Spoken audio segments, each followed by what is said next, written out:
கொரிந்தியருக்கு எழுதின நிருபம் 2ஆம் அதிகாரம் 11வது 2 கொரிந்தியர் 11:3-4. ஆகிலும் சர்ப்பமானது தன்னுடைய தந்திரத்தினாலே ஏவாளை வஞ்சித்தது போல உங்கள் மனதும் கிறிஸ்துவை பற்றின உண்மை நின்று விலகும்படி கெடுக்கப்படுமோ என்று பயந்திருக்கிறேன்.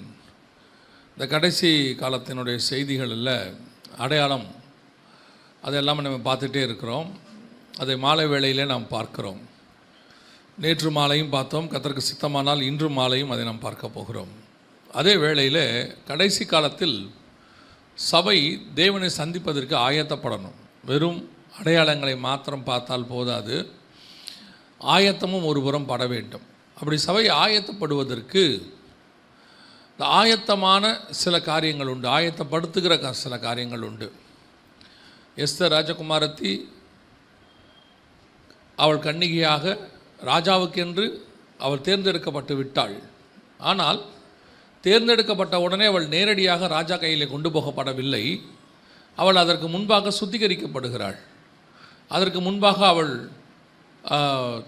வெள்ளைப்போளத்தினாலும் தைலங்களினாலும் அவள் அழகுபடுத்தப்படுகிறாள்.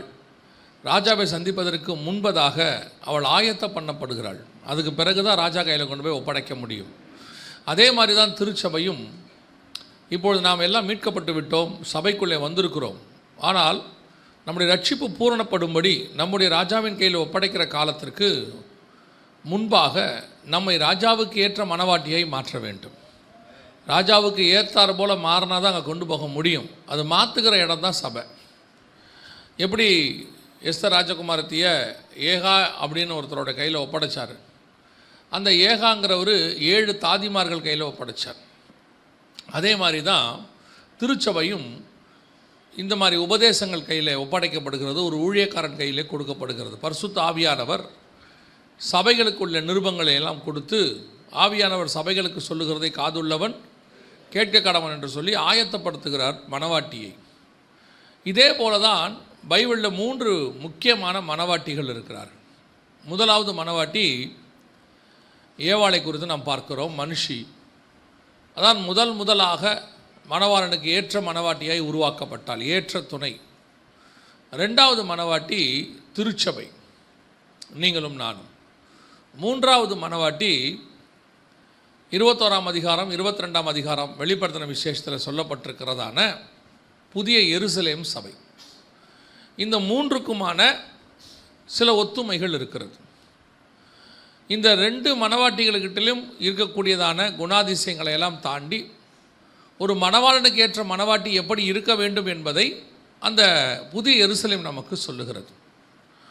எப்படி இருக்கக்கூடாது என்பதற்கு ஏவாளும் இப்பொழுது இருக்கிற சபைக்கும் அதற்கு ஒரு அடையாளமாக இருக்கிறது. உதாரணமாக முதலாவதாக ஏவாளை குறித்து சொல்லும் பொழுது பவுல் சபையை ஒப்பிட்டு எழுதுகிறார். எங்கே எழுதுகிறாரு? 2 கொரிந்தியர் 11ஆம் அதிகாரத்தில் அவர் ஒப்பிட்டு எழுதுகிறார். ஒப்பிட்டு எழுதும்போது 3-4 வசனங்களில் அவர் என்ன சொல்லுகிறார்? சர்ப்பமானது தன்னுடைய தந்திரத்தினாலே ஏவாளை வஞ்சித்தது போல உங்கள் மனதும் கிறிஸ்துவை பற்றின உண்மை நின்று விலகும்படி கெடுக்கப்படுமோ என்று பயந்திருக்கிறேன். இங்கே எதை பற்றி சொல்கிறாருன்னா, வேறொரு உபதேசத்தை குறித்து சொல்லுகிறார். வேறொரு உபதேசம் உங்களை கெடுத்து விடுமோ என்று நான் பயப்படுகிறேன் அப்படின்னு சொல்கிறார். ஏவாளுக்கு ஒரு உபதேசம் கொடுக்கப்பட்டது. அந்த உபதேசத்திற்கு எதிர்மறையான இன்னொரு உபதேசம் சர்ப்பத்தினால் கொடுக்கப்படுகிறது. புசிக்கலாம், புசிக்கக்கூடாது என்று சில கனி வகைகளுக்கு சில கட்டளைகளை கர்த்தர் கொடுக்கிறார். இந்த புசிக்கலாம் புசிக்கக்கூடாது என்பது பொதுவாக எதை குறித்து சொல்லப்பட்டிருக்கிறது என்றால் உபதேசத்தை குறித்து. இப்போது இஸ்ரவேலர்களுக்கு மன்னா கொடுக்கப்படுகிறது. அதே மன்னாவை குறித்து புதிய ஏற்பாட்டில் நமக்கு சொல்லும்போது, ஜெயம் கொள்ளுகிறவன் எவனோ அவனுக்கு மறைவான மன்னாவை கொடுப்பேன். இந்த புசிக்கிற காரியங்கள் எதை குறிக்கிறது என்று சொன்னால் பொதுவாக உபதேசத்தை குறித்து சொல்லப்படுகிறது. அப்பம், மன்னா, இந்த கனிகள், இதெல்லாமே கர்த்தருடைய வார்த்தைக்கும் உபதேசத்துக்குமான ஒரு அடையாளமாக இருக்குது. அப்போ ஆண்டவர், நீங்கள் நிறைய உபதேசத்தை ஆண்டவர் சில காரியங்களெல்லாம் சொல்லிவிட்டு ஒரே ஒரு காரியம் கட்டளை கொடுக்கிறார், இதை நீ செய்யக்கூடாது என்று சொல்லுகிறார். ஆனால் இங்கே என்ன நடக்குது அப்படின்னு பார்த்தீங்கன்னு சொன்னால், அந்த உபதேசத்தை தந்திரமாக பிசாசு ஏவாளுக்கு போதிக்கிறது. அதுதான் இங்கே இருக்கிற மிக முக்கியமான இந்த கடைசி காலத்தில் இருக்கிற இன்னொரு விஷயம். இப்போ ஆண்டவர் சபை ஏவாள் நம்மை கொண்டாந்துருக்கிறார். ஆண்டவர் நமக்கு சில உபதேசங்களை வேதாகமத்திலே கொடுத்துருக்கிறார். எந்த உபதேசத்தை கர்த்தர் நமக்கு கொடுத்தாரோ அதற்கு எதிர்மறையான உபதேசத்தை தந்திரமாய் பிசாசு கொடுக்குது. இங்கே பாருங்கள், நீங்கள் பெற்றிராத வேறொரு ஆவியையும் நீங்கள் ஏற்றுக்கொள்ளாத வேறொரு சுவிசேஷத்தையும் பெற்றீர்களானால், நாங்கள் சொன்னதுக்கு அப்படியே ஆப்போசிட்டாக ஒரு உபதேசம் வரும். பவுல் சொல்கிறார், எப்படி புசிக்க வேணாம்னு கர்த்தர் சொன்னார், புசிக்கலாம்னு சர்பம் சொல்லுச்சு, பிசாசு சொல்லுச்சோ, அதே மாதிரி கர்த்தர் எதை வேணான்னு சொல்கிறாரோ சபையில் அதுக்கு அப்படியே ஆப்போசிட்டாக பிரசங்கிக்கிற காலம் ஒன்று வரும். அப்படிப்பட்டவர்கள் வருவார்கள், அப்படிப்பட்ட உபதேசங்கள் வரும். அதுதான் இப்போ கடைசி காலத்தில் உபதேசமாக சபைக்கு வந்திருக்கு. அங்கே புசிக்கும் நாளிலே நீ சாகவே சாவாயின்னு கர்த்தர் சொன்னால், பிசாசு சொல்லுது நீ சாகவே மாட்ட. ஆண்டவர் இந்த பழத்தை சாப்பிட வேணான்னு சொன்னால் பிசாசு சொல்லுது இந்த பழத்தை புசிங்க. அப்போது கர்த்தர் எதை சொல்கிறாரோ அதுக்கு அப்படியே ஆப்போசிட்டாக 2000 வருஷமாக சபை எந்த உபதேசத்தை ஃபாலோ பண்ணிக்கிட்டு இருக்குதோ அது அப்படியே ஆப்போசிட்டான ஒரு உபதேசத்தை இன்றைக்கி கொண்டு வந்து கொடுக்குறாங்க. அதில் மிக முக்கியமானது ஒன்றை புரிந்து கொள்ளுங்கள் விசுவாசிகள், இந்த புதிய ஏற்பாட்டு வேதாகமத்திலே சொல்லப்பட்டிருக்கிற எந்த உபதேசமும் பூமிக்கு உரியது அல்ல. பூமிக்கு உரியது அல்ல. இது முழுக்க முழுக்க பரலோகத்துக்கு கொண்டு போகிறதுக்கான உபதேசம். பழைய ஏற்பாட்டின் உபதேசம் பரலோகத்திற்கு போக முடியாதபடிக்கு திரைச்சீலை மறைத்திருந்தது. அதனால தான் எபிரேயர் 11:39 சொல்லுது, அவர்கள் விசுவாசத்தினாலே நற்சாட்சி பெற்றிருந்தும் வாக்குத்தத்தம் பண்ணப்பட்டதை அடையாமல் போனார்கள். திரைச்சீலை அவர்களுக்கு தடையாய் இருந்தது, என்னதான் உபதேசத்தை ஃபாலோ பண்ணாலும். ஆனால் புதிய ஏற்பாட்டு உபதேசம் அப்படி அல்ல. முழுக்க முழுக்க அந்த திரைச்சீலை கிழிக்கப்பட்டு சரீரம் என்கிற திரைச்சீலின் வழியாக புதிதும் ஜீவனுமான மார்க்கத்தை கர்த்தர் நமக்கு உண்டு பண்ணினார். நாம் அந்த மகா பரிசுத்த ஸ்தலத்துக்குள்ளே பிரவேசிக்கிறோம். அல்லேலூயா. அப்படி ஒரு ஆசீர்வாதமான பிரசங்கம் தான் புதிய ஏற்பாடு. பழைய ஏற்பாட்டு பிரசங்கத்தை நீங்கள் எப்படி வார்த்தைகளை எவ்வளவு பர்ஃபெக்டாக ஃபாலோ பண்ணாலும் கூட அது உங்களை கொண்டு போய் எங்கே நிறுத்தும் என்றால், பரலோகத்துக்கு போகாத பரதீசி என்கிற இடத்துக்கு, அதுவும் அவர்கள் காலத்திலே மேல்பாதாளம் என்கிற இடத்துக்கு கொண்டு போகும். இயேசுவின் மரணத்தோடு தான், ஜீவனோடு கூட தான் அது உயிர்த்தெழுதலோடு அங்கே போகிறது, பரதீசிக்கு உள்ளே பிரவேசிக்கிறது. ஆனால் உங்களுக்கு எனக்கும் அப்படி அல்ல, நேரடியாகவே பரதீசிக்குள் பிரவேசிக்கக்கூடியதான வாய்ப்பை கர்த்தர் கொடுத்திருக்கிறார்.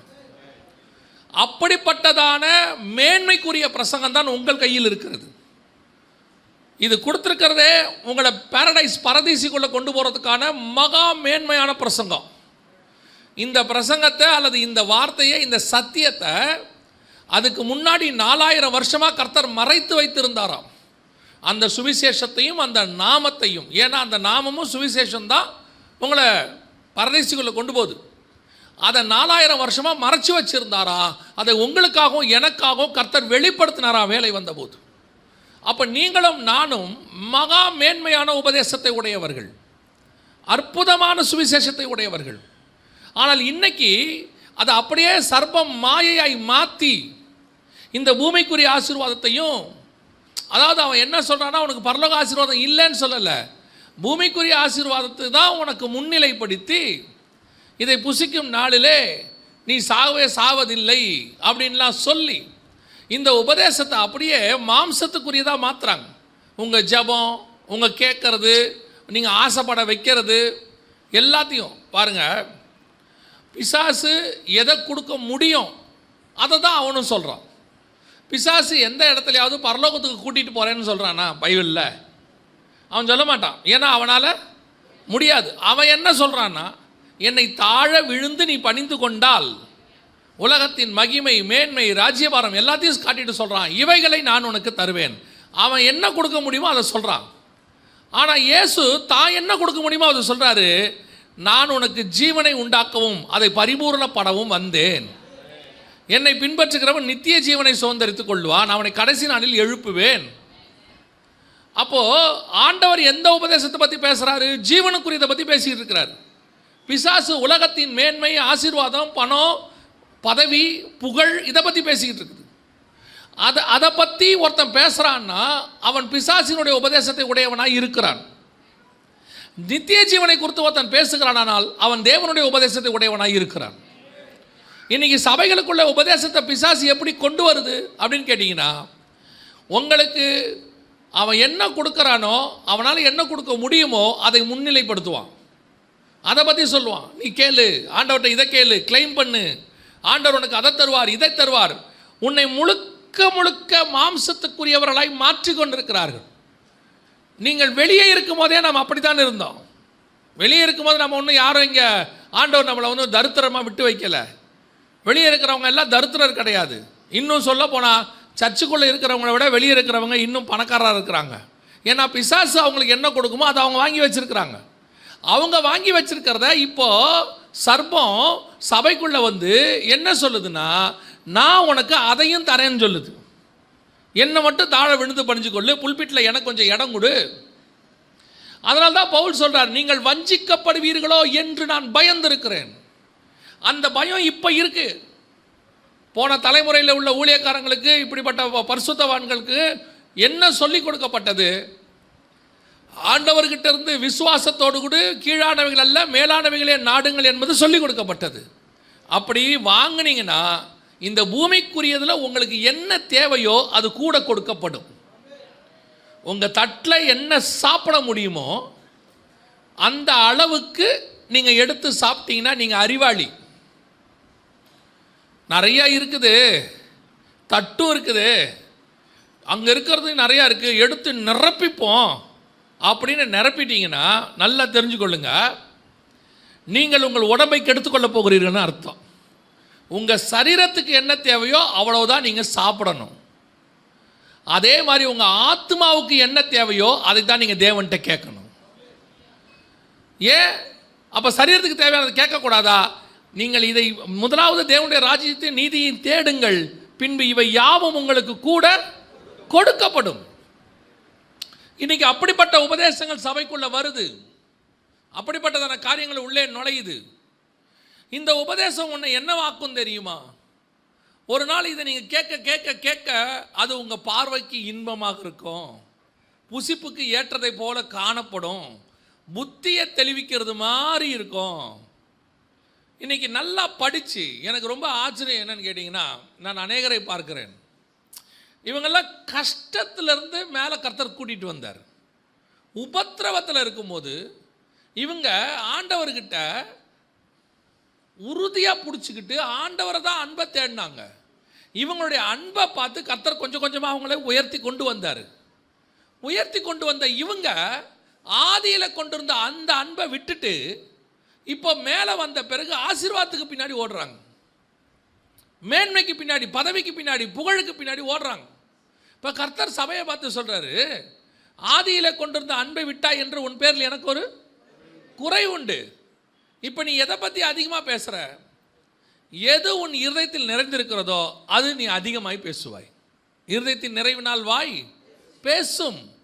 எது உன் இருதயத்தில் அதிகமாக நிறைஞ்சிருக்குதோ அதை நீ பற்றி அதிகமாக பேச போகிற, அவ்வளோதான் விஷயம். ஒரு காலத்தில் நீ தேவனுடைய அன்பில் நிறைஞ்சிருந்த, உன் வாயில் வந்ததெல்லாம் அன்பு நிறைஞ்சது, தேவனை பற்றினது. நீ பாடினாலும் இயேசுவை பற்றி பாடின, அன்பை பற்றி பாடின. உன் இருதயத்தில் எது நிறைஞ்சிருக்குதோ அது வெளியே வரும். இன்னைக்கு கடைசி காலத்தில் சர்ப்பமானது, பிசாசு சபைக்குள்ளே உன் பார்வைக்கு இன்பமான காரியங்களை கேளு, அறிவுக்கு ஏற்ற மாதிரி கேளு. ஆவியானவர் தெளிவாக சொல்கிறாரு, நீங்கள் வேண்டிக் கொள்வது இன்னதென்று நீங்கள் அறியாதிருக்கிறபடியினாலே. பல நேரங்களில் நமக்கு என்ன தேவை என்பதை நமக்கு தெரியாது. நம்ம அதை தெரிஞ்சு வச்சுருக்க மாட்டோம். அதை எப்படிங்க சொல்கிறீங்க? எனக்கு என்ன தேவைன்னு எனக்கு தெரியாதா? எனக்கு என் பொண்ணு கல்யாணத்துக்கு இவ்வளோ பணம் வேணும், எனக்கு கேட்க தெரியாதா? ஆண்டவர் சொல்வார், உனக்கு கேட்க தெரியாது. ஏன் கேட்க தெரியாது? நான் ஒரு உதாரணத்துக்கு தான் உங்களுக்கு சொல்கிறேன்னு வச்சுக்கோங்களேன். இப்போ பொண்ணு கல்யாணத்துக்கு நீங்கள் ஒரு பட்ஜெட் போடுறீங்க, எல்லாம் சேர்த்து 10 லட்ச ரூபா வருது. ஆண்டவரே, எனக்கு ஒரு 10 லட்ச ரூபா இருந்தால் என் பொண்ணு கல்யாணத்தை நான் முடிச்சிருவேன்ப்பா அப்படின்னு சொல்கிறீங்க. இது சரியான ஜபமா அப்படின்னு கேட்டால் உங்கள் பார்வைக்கு சரியான ஜபம், உங்களுக்கு சொல்லிக் கொடுக்குற பிசாசின் பார்வைக்கு அது சரியான ஜபம். அது சொல்லும், கேளு, 10 லட்சம் கேளு ஆண்டவர்கிட்ட. ஆண்டவரே, எனக்கு 10 லட்ச ரூபா கொடுத்தீங்கன்னா நான் இந்த கல்யாணத்தை பண்ணி முடிச்சிருவேன் ஆண்டவரே. நீங்கள் ஜெபம் பண்ணி முடித்து பொண்ணு கல்யாணத்துக்கு 3 மாதம் இருக்கும், நடுவில் திடீர்னு நகை விலை ஏறிடும், திடீர்னு சாப்பாடு கல்யாண மண்டப விலை ஏறிடும், அவங்க வாடகை கூட்டிடுவாங்க, எல்லாம் ஏறிடும். திடீர்னு பார்த்தா எக்ஸ்ட்ராவாக ஒரு 3 லட்ச ரூபா ஆகிடும். இப்போது கல்யாண செலவு எத்தனை ஆயிடுச்சு? 13 லட்சம் ஆயிடுச்சு. இப்போ 3 லட்சம் என்ன பண்ணணும்? என்ன பண்ணணும் 3 லட்சத்துக்கு? ஏன் திருப்பி கடன் வாங்கணும்? திருப்பி கத்தர்கிட்டே போய் கேட்கலாம்ல? ஏன் கடன் வாங்கணும்? திருப்பி கத்தர்கிட்டே கேட்கலாம்ல? ஆனால் இப்போ உங்களால் யார்கிட்ட கேட்க முடியல? கத்தர்கிட்ட ஏன் கேட்க முடியல? நீ என்ன கேட்ட? 10 லட்சம் கொடுத்தாச்சு, கல்யாணத்தை முடிச்சுக்கோ.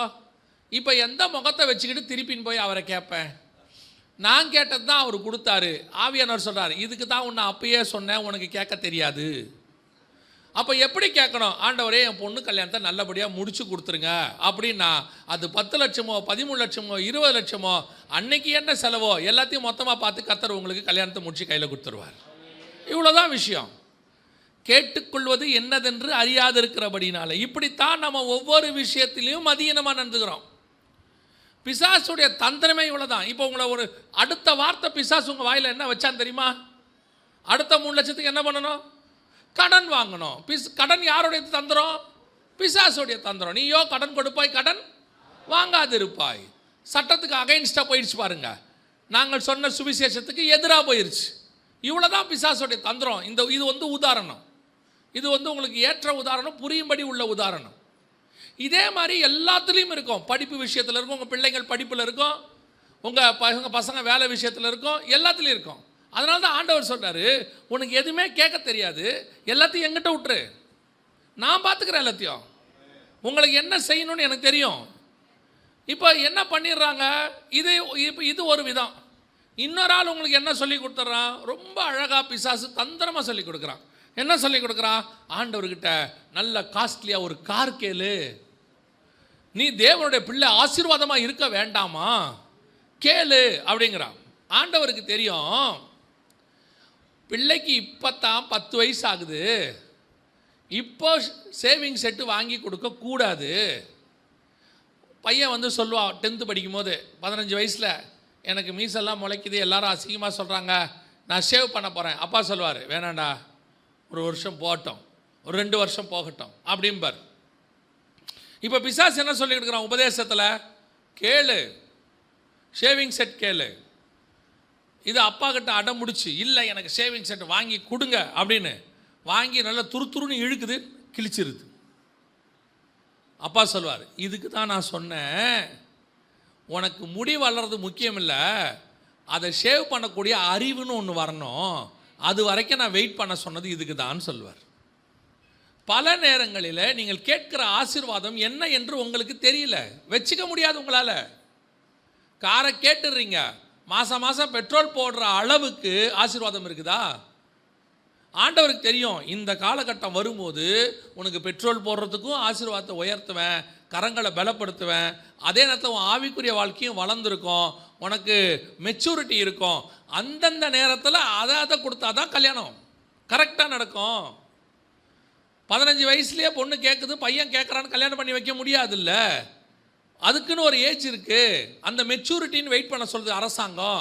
18 வயசு வரைக்கும் வெயிட் பண்ணுங்கள், 21 வயசு வரைக்கும் வெயிட் பண்ணுங்கள். ஏங்க ஏன் பொண்ணு ஏன் பையன் நான் கல்யாணம் பண்ணுவேன், 10-12 வயசுலேயே நான் பண்ணி வைக்கிறேன் அப்படின்னு அரசாங்கம் சொல்லும். யோ, அந்த பிள்ளைக்கு இன்னும் ஒரு பிள்ளையை சுமக்கிற அளவுக்கு உடம்புல தெம்பு இல்லை, அந்த தெம்பு வர வரைக்கும் வெயிட் பண்ணு.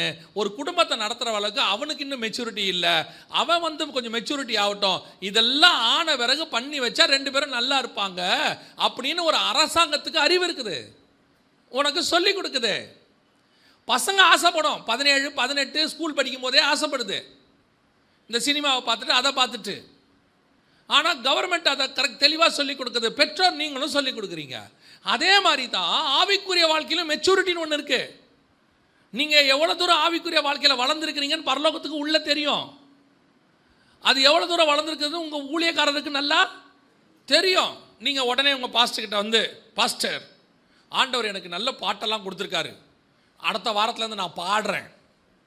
பாஸ்டர் சொல்வார், கொஞ்சம் வெயிட் பண்ணுங்க நான் சொல்கிறேன் அப்படிம்பார். உடனே என்னை எங்கள் ஊழியக்காரர் வளரவே விட மாட்டேங்கிறார், நான் பாடுறேங்களே, என்னை ஏன் பாட விட மாட்டேங்கிறார். அவருக்கு தெரியும் நீ நல்லா பாடுவ, ஆனால் பாடின உடனே ஒரு 10 பேர் வந்து உன்னை புகழ்வாங்க, சூப்பராக இருக்குது சூப்பராக இருக்குங்க. அதை சொல்லும் போது எல்லா கணமும் கர்த்தருக்கேன்னு சொல்லக்கூடியதான ஆவிக்குரிய வளர்ச்சி இன்னும் உனக்கு வளர்ற, அது வந்த உடனே கண்ணு மங்கும். ஓ அவ்வளோ நல்லா பாடுறோமா, பிரைஸ் காட் அப்படின்னு பெருமை வந்துடும். அந்த பெருமை வராமல் ஒரு ஆவிக்குரிய வளர்ச்சி வந்த பிறகு மேலே ஏற்றலான்னு ஊழியக்காரருக்கு தெரியும். ஒவ்வொரு ஆவிக்குரிய ஸ்டாண்டர்டையும் கர்த்தர் பார்த்துக்கிட்டு இருக்கிறார். உன்னை எப்போ உயர்த்தணும், எப்படி கொண்டு வரணும், எந்த இடத்துல எந்த நாளில் வரணும், எல்லாம் பரலோகத்துக்கு தெரியும்.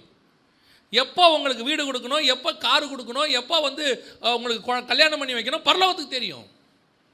அது ஒரு கவர்மெண்ட்.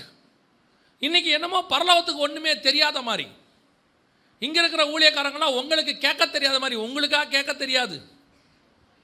பையன் கல்யாணத்தில் உட்காந்து பொண்ணுக்கிட்ட வரதட்சணை கேட்கலான்னு ஒருவேளை ஆண்டவர் பர்மிஷன் கொடுத்துட்டாருன்னா எப்படி கேட்பிய? யோசிச்சு பாருங்க. நமக்கு கேட்க தெரியாதுங்கிற மாதிரி ஊழியக்காரன் சொல்லி கொடுக்குறான். இதை கேளு அதை கேளுன்னு. தம்பி வாப்பா உட்காரு, நான் உங்ககிட்ட கேட்குறேன் கொடுன்னு கேட்டு பார்க்க சொல்லுங்க. நம்ம விசுவாசி ஊழியக்காரனை அலற விட்டுரும், அப்படி கேட்கும்.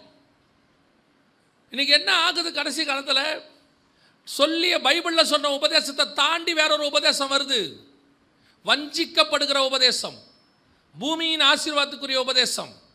நல்லா தெரிஞ்சுக்கொள்ளுங்க. கர்த்தர் ஆபிரகாமை பார்த்து ஒரு வார்த்தை சொன்னார் 15ஆம் அதிகாரத்தில், உன் சந்ததி வானத்தின் நட்சத்திரத்தை போல் இருக்கும். 22ஆம் அதிகாரத்தில் சொன்னார் இஸ்மவேல் வந்த பிறகு உன் சந்ததி வானத்தின் நட்சத்திரத்தை போலவும் கடற்கரை மணலை போலவும் இருக்கும். அதோட அர்த்தம் என்ன தெரியுமா? வானத்துக்குரிய சந்ததி ஒன்று ஆசீர்வாதம், பூமிக்குரிய சந்ததி ஒன்று ஆசீர்வாதம். ஆனால் இந்த பூமிக்குரிய சந்ததி எப்படிப்பட்ட ஆசீர்வாதம் தெரியுமா? கடற்கரை மணல் காலுக்கு கீழே இருக்கும், சில நேரத்தில் காலுக்கு கொஞ்சம் மேலே வரும். அதை நீ கரெக்டாக கடற்கரையை விட்டு வெளியே வந்த உடனே முதல்ல என்ன பண்ணுவீங்க? முதல்ல மண்ணை தான் தட்டுவீங்க, முதல்ல அதைத்தான் க்ளீன் பண்ணுவீங்க. அதே மாதிரி பரலோகத்துக்கு போகணும்னு நீங்கள் நினச்ச உடனே முதல்ல தட்ட போடுறது உலகத்தில் இருக்கிற ஆசீர்வாதங்கள் தான் தட்டப்படும். உங்கள் சரீரம் உட்பட பரலோகத்துக்கு போகாது.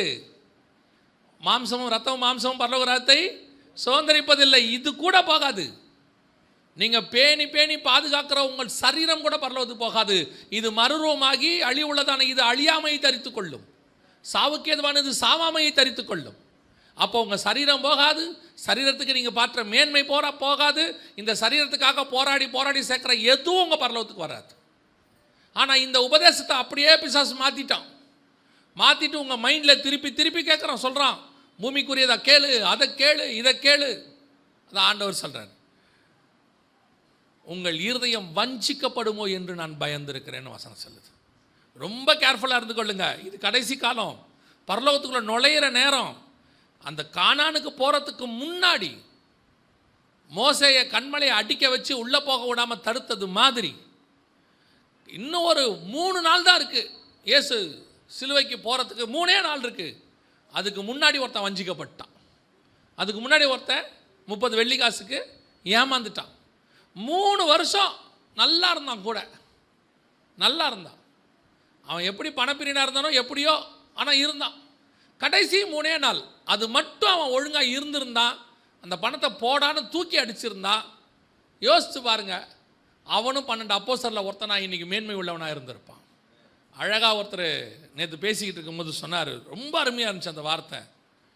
12 அப்போஸ்தலன் ஒருத்தன் தான் வஞ்சிக்கப்பட்டான், ஒரே ஒருத்தன் தான் வஞ்சிக்கப்பட்டான். அந்த ஒருத்தனை வஞ்சிக்கிறதுக்கு கூட பிசாசு யூஸ் பண்ண டூல் எதுனா பணம். விபச்சாரம் இல்லை, வேற எதுவுமே கிடையாது. பிசாசு யூஸ் பண்ண டூல் எது? பணம். 12 அப்போஸ்தலன்ல ஒருத்தன் தான் வஞ்சிக்கப்பட்டான். அந்த ஒருத்தன் வஞ்சிக்கப்பட்டதுக்கு கூட பிசாசு யூஸ் பண்ண ஒரே டூல் எதுன்னு கேட்டிங்கன்னா பணம். ரொம்ப கேர்ஃபுல்லாக இருந்து கொள்ளுங்க. கடைசி காலத்தில் நீங்கள் பணப்பிரியராய் மாறுவீர்கள். அப்படிப்பட்ட உபதேசம் கொடுக்குறவங்க வருவாங்கன்னு திமோத்தியுக்கு எழுதும்போது 2வது நிருபத்தில் பவுல் எழுதுகிறார். திமோத்திக்கு எழுதின நிருபம் 2 தீமோத்தேயு 3ஆம் அதிகாரம் 1-2 வசனம். மேலும் கடைசி நாட்களில் கொடிய காலங்கள் வரும் என்று அறிவாயாக. எப்படியெனில் மனுஷர்கள் தற்பிரியராயும் பணப்பிரியராயும். முதல்ல தற்பிரியம், 2வது பணப்பிரியம். இன்னைக்கு பணப்பிரியத்தினுடைய காலம். உலகத்தை விட்டுருங்க, நீங்கள் எடுத்து பாருங்கள். நீங்கள் இன்டர்நெட்டுன்னு ஒன்று போயிட்டீங்கன்னா பணம் சம்பாதிப்பது எப்படி, பணம் சம்பாதிப்பது எப்படி, பணம் சம்பாதிப்பது எப்படி, அவ்வளோதான். இன்றைக்கி யூடியூப்னு ஒன்று இருக்குது. இந்த யூடியூப்பில் ரெண்டு தான் முக்கியம் உலகத்தாருக்கு. ஒன்று தற்பிரியம், தன்னை பற்றி ஃபோக்கஸ் பண்ணுறது. ரெண்டு பணப்பிரியம், அதில் எப்படி பணம் சம்பாதிக்கலாம். புகழ் பணம் இது ரெண்டு தான் இருக்குது மீடியாலேயே. இது ரெண்டு தான் இருக்குது மீடியா முழுக்க. மீடியானே என்ன தெரியுமா, இன்றைக்கி இருக்கிற டிவிக்கு எல்லாம் ரெண்டே தான். ஒன்று புகழ் அடையிறது, ஒன்று புகழ் அடையிறது, இன்னொன்று பணம் சம்பாதிக்கிறது. ரெண்டு தான். இந்த ரெண்டு தான் 1 and 2. திமோத்தி எழுதும்போது சொல்கிறாரு, தற்பிரியர் பணப்பிரியர். இன்றைக்கி அந்த பணத்தை தான் பிசாசு பிரதானமாக. அன்னைக்கு அந்த 12 அப்போஸ்தலரில் ஒருத்தனை வீழ்த்துறதுக்கு ஒரே ஒரு டூல் பிசாசை யூஸ் பண்ணது எல்லாத்துலேயும் எது கேட்டிங்கன்னா பணம். பண விஷயத்தில் ரொம்ப கேர்ஃபுல்லாக இருங்க. இந்த பணம், புகழ், பொருளாசை, இதை தான் பிசாசு இப்போ கடைசி காலத்தில் சபைக்குள்ளே நுழைச்சிக்கிட்டே இருக்கிறான். இதுக்கு பேர் செழிப்பின் உபதேசம்னு பேர், ப்ராஸ்பரிட்டின்னு பேர், கிரேஸுன்னு பேர், ஹைப்பர் கிரேஸ், சூப்பர் கிரேஸ், இப்படிலாம் சொல்லுவாங்க. ஆனால் கேர்ஃபுல்லாக இருந்து கொள்ளுங்க. சபைக்கு கர்த்தர் கொடுக்கிற உபதேசம் என்பது வேறு. அது முழுக்க வானத்துக்குரியது, வானத்தின் நட்சத்திரத்துக்குரியது. உங்களே எண்ணி கர்த்தர் அப்படி தான் வைக்க போகிறாரு. அது வரைக்கும் இந்த பூமியில் நீங்களும் நானும் வாழ்கிறதுக்கு என்ன தேவையோ அதை பரலோகம் போதுமான அளவுக்கு கொடுக்கும். உங்கள் தேவை என்ன என்பதை பரமபிதா முன்பே அறிந்திருக்கிறார். பிசாசு கொண்டு வந்து உங்களுக்குள்ள ஒரு விதையை போடுறான். ஒன்று வேணாங்கிறார் ஆண்டவர், அதையும் சாப்பிடு. ஆண்டவர் ஏதோ ஒன்று வேணாங்கிறார், அது ஒன்று தான் ஆண்டவர். டேய் நீ எழுந்துரு, இங்கே வா, இங்கே வந்து உட்கார், முன்னாடி வா, இன்னும் முன்னாடி வா, இன்னும் வா, இங்கேயே உட்கார். கவனிங்க, எதை ஒன்று வேணான்னு கர்த்தர் சொல்கிறாரோ ஒன்று தான் வேணாங்கிறார், ஒன்று வேணாங்கிறார். அந்த ஒன்றைத்தான் பிசாசு சாப்பிடுங்குது. ஆண்டவர் ஒன்று தான் சபைக்கு சொல்கிறார். இந்த பூமியில் இந்த பணப்பிரியத்தை விற்று, பொருளாசையை விற்றுங்கிறாரு. மிச்சம் எல்லாத்தையும் நான் உனக்கு தரேங்கிறாரு. அந்த ஒன்றைத்தான் சபை பிடிச்சிட்டாலே, இது அந்த ஒன்றைத்தான் சபை கேட்டுக்கிட்டு இருக்குது. இன்னும் வேணும், இன்னும் திருப்தி வரல, போதும் என்ற மனம் வரல. அதனால தான் ஆண்டவர் சொல்கிறாரு, இது ஒரு நாள் உன்னை சாகடிக்கும், சாகவே சாவாய்.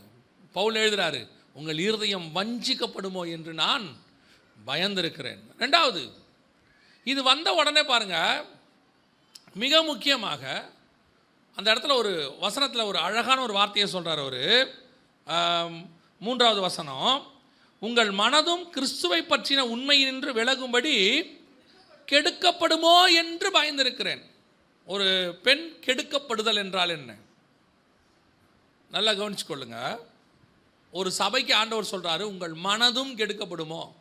மாம்சத்தில் இருக்கிற பெண் கெடுக்கப்படுவதற்கும் ஆவியில் இருக்கிற சபை கெடுக்கப்படுவதற்கும் என்ன வித்தியாசம்? இப்போ நல்லா கவனிங்க. இப்போ நம்ம ஆவிக்குரிய விதத்தில் இதை நம்ம பார்க்க போகிறோம், சரியா? யோவான் எழுதின நிருபம் 1 யோவான் 3ஆம் அதிகாரம், 1 யோவான் 3ஆம் அதிகாரம்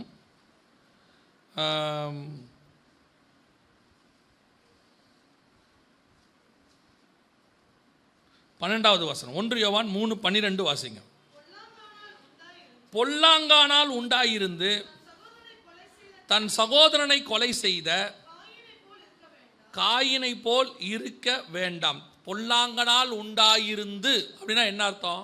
நிறைய பேர் என்ன சொல்லிடுறாங்க இதை வச்சு அப்படின்னு கேட்டிங்கன்னா, பொல்லாங்கானால் உண்டாயிருந்துன்னா ஏவாளுக்கும் பிசாசுக்குமான உறவில் பிறந்தவர் தான் காயின் அப்படின்னு சொல்லிடுறாங்க. இது 100% பொய். அப்படி ஒரு வாய்ப்பே கிடையாது. ஏன்னா பிசாசுக்கு மாம்ச சரீரம் இல்லை. ஆண்டவர் தெளிவாக சொல்கிறாரு, அவன் ஆணும் இல்லை பெண்ணும் இல்லை, தேவ தூதர்களை போல இருப்போம். அப்போ தேவ தூதர்கள் ஆணும் இல்லை பெண்ணும் இல்லை. ஸோ அவங்களால ஒரு சரீரத்தில் இருக்கக்கூடிய இன்னொரோட கூட என்ன செய்ய முடியாது, இணைய முடியாது. அப்போ பொல்லாங்கானால் உண்டாயிருந்த காயின், அங்கே வசனம் சொல்லுது, கிறிஸ்துவின் என்று உங்கள் மனம் கெடுக்கப்படுமோ என்று. எப்படி? ஏவாள் வஞ்சிக்கப்பட்டது போல அப்படின்றார். அவருடைய அர்த்தம் என்னன்னா, எப்படி ஏவாளுக்கு பிசாசினுடைய வார்த்தை வந்துருச்சு. 4ஆம் அதிகாரம் தெளிவாக சொல்லுது. ஆதியாகமம், ஆதாம் ஏவாளை அறிந்தான் இருக்கு. ஆதாம் தன் மனைவியாக ஏவாளை அறிந்தான், பிசாசு இல்லை. ஆனால் குழந்தை பிறக்குது. குழந்தை உருவாகும் போது இந்த அம்மாவுடைய காதில் வேறொரு உபதேசம் இருக்குது. இந்த அம்மாவுடைய காதில் வேறொரு உபதேசம் வந்துருச்சு. அதனால் உண்டான பாவம் இருக்குது. இப்போ பாவத்தில் உருவாகிறதான காயின்னு அர்த்தம். பொல்லாங்கினால் உண்டான காயின். அதுதான் இங்கே விஷயமே. இப்போ சபை ஆத்மாதாயம் பண்ணுது, சபை பெருகுது. ஆனால் யார் உபதேசத்தில் அது பெருகுதுங்கிறது தான் முக்கியம். இப்போ நிறைய ஊழியக்காரங்களுக்கு ஒரு ஆவிக்குரிய வீக்னஸ் வந்துருச்சு. என்னன்னு கேட்டிங்கன்னா, இந்த கள்ள உபதேசக்காரன், செழிப்பு உபதேசக்காரன், பணத்தை பற்றி பேசுகிறவன், இந்த இஷ்டத்துக்கு ஆடுறவன், இவங்களுடைய சபைகள்லாம் பெருகிறத அவங்க பார்க்குறாங்க. அப்படி பெருகுகிறத பார்க்கும்போது அவங்களுக்கு ஒன்று தோணுது, கர்த்தருக்கு விரோதமான உபதேசம்னு நல்லா தெரியுது, இது பைபிளுக்கு விரோதமான உபதேசம் நல்லா தெரியுது, ஆனால் சபை பெருகுது. இப்போ காயினுடைய சந்ததி பயங்கரமாக பெருகுச்சு, பூமியில் பயங்கரமாக பெருகுது. அவங்க தான் எல்லாம் கண்டுபிடிக்கிறாங்க, பயங்கரமாக கண்டுபிடிக்கிறாங்க. காயினுடைய பசங்க என்னென்னலாம் பண்ணாங்கன்னு போய் பாருங்கள். கிண்ணறம், நாதஸ்வரம், இரும்பு, பித்தளை எல்லாம் கண்டுபிடிக்கிறான். அவன் தான் பட்டணம் கட்டுறான், எல்லாம் பயங்கரம். ஆனால் இதே இந்த பக்கம் சேத்தோடைய பசங்க, தேவனை தொழுது கொள்ளுகிற பசங்க பாருங்க, ஒன்றும் பெருசாக செய்யலை, கர்த்தரை ஆராய்ச்சிக்கிட்டே இருக்கிறாங்க. இவங்க கடைசியாக ஒரே ஒரு போட்டு கட்டுறாங்க, பேழை கட்டுறாங்க. இவன் கட்டினது ஒரு பேழை, அவன் பட்டணம் கட்டிட்டான். பட்டணத்துக்குள்ளே எல்லாத்தையும் உண்டாக்கிட்டான். கிண்ணறம், நாதஸ்வரம், கூடாரம், மந்தை, இரும்பு, பித்தளை, சமயா செழிப்பு பயங்கரம். இப்போ காயின் எப்படி உண்டானா? பொல்லாங்கனால் உண்டாயிருந்த காயின். பொல்லாங்கனா உபதேசம், பொல்லாங்கான உபதேசம், பிசாசுடைய உபதேசத்தினால் உண்டான காயின். இங்கே தேவனுடைய உபதேசத்தினால் தேவனை தொழுது கொள்ளுகிற ஜனம். இங்கே பார்த்தா பிசாசினால் உண்டானவங்க பட்டணம், பிசாசினால் உண்டானவங்க இரும்பு, பித்தளை, அப்புறம் கூடாரம், மந்த, கிண்ணற, நாதஸ்வரம் பயங்கர மேலே போகுது. அழகு, சௌந்தரியம் எல்லாம் இருக்குது. மனுஷகுமாரத்திகள், அதிக சௌந்தரியம் உள்ளவர்கள் எல்லாம் இந்த பக்கம் இருக்குது. இங்கே தேவனை தொழுது கொள்ளுகிற பக்கம் பார்த்தா ஒன்றும் கிடையாது. ஒன்றே ஒன்று இருக்குது, தேவனை தொழுது கொண்டார்கள். சோத்திரம் சோத்திரம் சோத்திரம் சோத்திரம் சோத்திரம். கடைசியாக என்ன கட்டினாங்க? ஒரு பேழை கட்டினாங்க. இப்போ இந்த பேழை கட்டுற காலமும் இவங்க பட்டணம் கட்டுற காலத்துலையும் ரெண்டு பேரையும் வச்சு பார்த்தா, இந்த பட்டணம் கட்டுறவன் பேழை கட்டுறவனை என்ன சொல்லுவான்? பைத்தியக்காரங்க, நாங்கள் எவ்வளோ டெவலப் ஆகி நீங்கள் முன்னேறி போயிட்டு இருக்கோம். இல்லைங்க, ஆதாமுடைய சந்ததி. இப்போ நாங்கள் மட்டும் ஆதாம் சந்ததி இல்லையா? நாங்களும் ஆதாம் தானே வந்தோம். நீ ஆதாமால் வந்தவன், ஆனால் பொல்லாங்கனுடைய உபதேசம் உனக்குள் இருக்கிறது. அந்த உபதேசத்தினுடைய ஒரு பகுதி செழிப்பு. ஆனால் நாங்கள் சேத்தினால் வந்தவர்கள், தேவனை ஆராதிக்கிற குரூப்பு. எங்களுக்கு செழிப்பு அல்ல, எங்களுக்கு பாதுகாப்பு. இந்த பட்டணமும், இந்த கிண்ணறமும், இந்த நாதஸ்வரமும், இந்த மந்தையும், இந்த காரியங்கள் எல்லாம் ஒரு நாள் இந்த ஜலப்பிரளயத்தில் நியாய தீர்ப்பிலே அழிந்து போகும். ஆனால் நியாய தீர்ப்பில் பலவீனம் என்று நீங்கள் சொன்ன, கிண்டல் பண்ண, பைத்தியக்காரர்கள் என்று நினைத்த பேழை நிற்கும். அதுதான் நீங்களும் நானும் ஒரு நாள் நிற்போம். இன்னைக்கு பார்க்கறதுக்கு நாம பைத்தியம் மாதிரி தெரிகிறோம். வயா இருந்தாலும் இப்படித்தான் பேசி தெரிவாரு. இவர் பேச்ச கேட்டீங்கன்னா இப்படித்தான் நீங்களும் தர்த்தரமா அலைவீங்க. நீங்க பேச்ச கேட்டீங்கன்னா இப்படித்தான் டூ வீலர்ல போயிட்டு இருப்பீங்க. பாருங்க, நாங்க அந்த சர்ச்சுக்கு போனோம், செழிப்பை பத்தி பேசினாங்க, வளர்ச்சியை பத்தி பேசினாங்க, பயங்கரமா நாங்க கார் வாங்கிட்டோம், வீடு வாங்கிட்டோம். நீங்க பட்டணம் கட்டுங்க தம்பி, கட்டுங்க தம்பி. பாருங்க, நாங்கள் வர்ஷிப் எப்படி பண்ணுறோம் பாருங்க, எங்கள் வர்ஷிப்பை கவனிச்சு பாருங்க. நாங்கள் புது புது மெத்தட்ஸ், டெக்னாலஜி அப்படியே போட்டு. ஆமாம் தம்பி, பாடுங்க. எப்படி பாடுறோம் நாங்கள் பாருங்க. இன்னைக்கு உள்ள கரண்ட்ல டான்ஸை பாருங்க, விசில பாருங்க, எவ்வளோ சந்தோஷமா இருக்கோம் பாருங்க. நீங்கள் இன்னும் உம்பாதம் பணிந்தேன்னு பாடிக்கிட்டு இருக்கிறீங்க. ஆமாம், நீங்கள் பாடுங்க தம்பி. நாங்கள் பாருங்க புகையை போட்டு விட்டு கலர் கலராக லைட்டை போட்டு விட்டு என்ன டான்ஸ் பாருங்க, எவ்வளோ சந்தோஷமா இருக்க. வாலிபர்களை கவனிச்சு பாருங்க. அந்த ஆள் கூட்டத்துக்கு போனீங்கன்னா வசனத்தை படி, ஜாம் பண்ணு, முழங்காலில் நில்லு. ஒரு நாள் இயேசு வருவார். ஏயா டென்ஷன் படுத்துறீங்க? வந்தோம்மா, ஆடணுமா. நம்ம கூட்டத்துக்கு வந்தோட சாட்சி கேளுங்க. அண்ணன் மீட்டிங்க்கு போனேன், ஐயோ ஆரம்பத்தில் இருந்து ஒரே டான்ஸ் தான், ஒரே ஜாலியாக இருந்துச்சு. ஆடுங்க தம்பி. ஒரு நாள் வரும், நியாய தீர்ப்பிலே கொண்டு வந்து எல்லாவற்றையும் கர்த்தர் முன்பதாக நிறுத்துவார். உன் இருதயத்துக்கு ஏற்றபடி செய், உன் கண்டதை எல்லாவற்றையும் அனுபவி. ஆனால் ஒரு நாள் நியாயத்திலே கர்த்தர் கொண்டு வந்து நிறுத்துவார். உன்னுடைய பட்டணம் அழிந்து போகும், ஆனால் என்னுடைய பேழை கண்டிப்பாக நிற்கும், மிதக்கும், அது ஜீவனோடு கூட இருக்கும். இன்னைக்கு இதுதான் இன்னைக்கு மிக முக்கியம். உபதேசத்தை கொண்டு வந்து இப்போ கொஞ்ச நாள் இப்படி இருக்குது. ஏமாந்துராதீங்க, ஏமாந்துராதீங்க. நல்லா தெரிஞ்சுக்கொள்ளுங்க. இந்த கொஞ்ச நாள் மாயைக்காக அவன் பண்ணுறது எல்லாம் ஒரு நாள் ஒளிஞ்சு போயிடும். பர்மனண்ட்டாக ஒன்று இருக்குது பாருங்க, அதுதான் உங்ககிட்ட வந்து நிற்கும். இப்போது கர்த்தர் உங்களுக்கும் எனக்கும் ஒரு நல்ல முகத்தை கொடுத்துருக்காரு. நம்ம முகம் நமக்கு நல்ல முகம்தான். டெய்லி கண்ணாடியில் பார்க்குறோம்ல. மற்றவன் நம்மளை என்ன வேணால் சொல்லிட்டு போட்டோம், அது ஒன்றும் பிரச்சனையே இல்லை. நம்ம முகம் நமக்கு நல்ல முகம். காலையில் எழுந்திரிச்சோம், பல்ல வளர்க்கணும், முகத்தை கழுவினோன்னு இப்படி பார்க்குறோம் கண்ணாடியில். ஒரு பவுடரும் போடலை, ஒன்றும் போடலை, முகம் நல்லா தான் இருக்குது. திடீர்னு வந்து சொல்லுவாங்க, கல்யாணம் இப்படியே முகத்தை வச்சுக்கிட்டு போய் நின்னா நல்லாவா இருக்கும், கொஞ்சம் மேக்கப் எல்லாம் போடுங்க போடுங்க. உங்களை நான் மேக்கப் போடலாமா வேணாமாங்கிற இடத்துக்கே வரல. இப்போ போடுங்க. அவன் சொன்ன மேக்கப் இருக்குல்ல, அதுக்கு ஒரு 20,000 10,000 5,000 நோக்கத்தை போல் வாங்கிக்கிட்டு மேக்கப்பை போட்டு ஃபோட்டோ கொடுத்து நிற்பான். ஃபோட்டோ எடுத்தாச்சு, 3 மணி நேரம் முடிஞ்சாச்சு. வாழ்நாளெல்லாம் மேக்கப்போட வீட்டில் வாழ போறியா? இல்லை வாழ்நாளெல்லாம் இந்த ஒன்றுமில்லாமல் முகம் ஒன்று இருக்கு, இதோட வாழ போகிறோமா? இந்த ஒன்றுமில்லாமல் இந்த முகத்தோடு தான் மேக்கப் இல்லாமல் பிறந்தோம், மேக்கப் இல்லாமல் போக போகிறோம். நடுவில் பெரும்பாலும் மேக்கப் இல்லாமல் தான் வாழ போகிறோம்.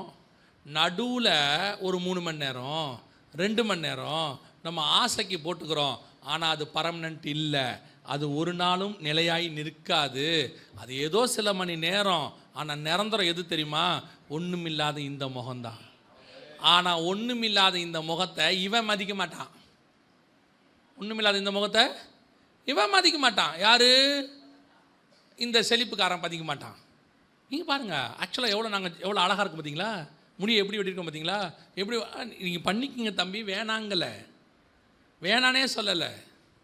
ஆனால் நியாய தீர்ப்பில் வந்து நிற்கும் போது மேக்கப்போடு நிற்க முடியாது தம்பி, இருதயம்தான் வெளிப்படும். நீ பண்ணுற எல்லாமே டெம்பரவரி, அது நிலையானது கிடையாது, அது ஒரு நாள் காணாமல் போகும். ஆனால் கர்த்தர் கொடுத்ததுன்னு ஒன்று இருக்குது பார்த்தீங்களா, அது நிலையானது, அதுதான் கடைசி வரைக்கும். இந்த டெம்பரவரிக்கு நீ கொடுக்குற இம்பார்ட்டன்ஸ் இருக்கு பாரு, இதுதான் உலகம், இப்படி தான் இருக்கணும். இப்போ முழுக்க முழுக்க விளம்பரம் என்ன வந்துருச்சு? மேக்கப் பற்றி விளம்பரம் வந்துருச்சு. மேக்கப் இல்லாமல் வெளியே போனால் கேவலம் ஆகி போச்சு. முந்தைய கல்யாணத்துக்கு மட்டும் போட்டாங்க, இப்போ வெளியே போனாலே போடணும், அவ்வளோதான். இல்லை மேக்கப் இல்லாமல் எப்படி வர்றது கேட்குறாங்க. ஏமா போகலாமா வெளியே? என்ன உடனே சொல்கிறீங்க? இல்லை எப்போ சொல்லணும்? நீங்கள் காலையில் சொல்லியிருந்தா நான் ரெடியாக இருப்பேன். என்ன ரெடியாக இருப்பேன்? நான் 3 மணிக்கே போய் என்ன பண்ணியிருப்பேன்? ஏம்மா நல்லா முகத்தை கழுவிட்டு பவுடர் அங்கே வரவங்கெல்லாம் எப்படி வராங்க, அவங்க வரும்போது நான் மட்டும் எப்படி போய் அங்கே நிற்கிறது? என்னை கேவலமாக நினைக்க மாட்டாங்களா? நினைக்க மாட்டாங்க. அப்படி கேவலமாக நினைக்கிறான்னா அது அவனுடைய பிரச்சனை, அது அவன் பிரச்சனை. ஒரு ஊழியக்காரர் தம் மனைவியை எங்கே போனாலும் புடவை கட்டி தான் கூட்டிகிட்டு போவார். அப்படி தான் போவாங்கன்னு வச்சுக்கோங்க. இப்போ பாருங்கள், புடவை கட்டி கூட்டிகிட்டு போவாருங்கிறது மெசேஜ் ஆகி போச்சு. பொதுவாக அப்படி தான் போவாங்க, எல்லா இடத்துக்கும் புடவை கட்டி தான் கூப்பிட்டு போவாங்க. இப்போ புடவை கட்டி கூட்டிகிட்டு போவாங்கன்றது என்ன ஆயிடுச்சு? மெசேஜில் சொல்கிற மாதிரி ஆயிடுச்சு. அந்த அம்மா போகிற இடத்தெல்லாம் பார்த்தா வர்றதெல்லாம் பயங்கரமாக வரும். இப்போ ஊழியக்காரர்கிட்ட அடிக்கடி சொல்லுவாங்களாம், ஏன்பா அவங்களாம் எப்படி வராங்க பாருப்பா, நீங்கள் ஏன்பா என்னை இப்படி புடவை கட்டி கூப்பிட்டு போகிறீங்க? அவர் சொல்லுவாராம், ஏம்மா நல்லா தானே இருக்க, நான் நல்லா தான் இருக்கேன், உங்களுக்கும் நல்லா தான் இருக்கு, வரவங்களுக்கு நல்லா இல்லையே. அவர் சொல்வாராம், நீ எனக்கு மட்டும் நல்லா இருந்தால் போதும். அவன் ஒரு அரை மணி நேரம் பார்க்க போகிறான், போத்துட்டு போயிடுவான்.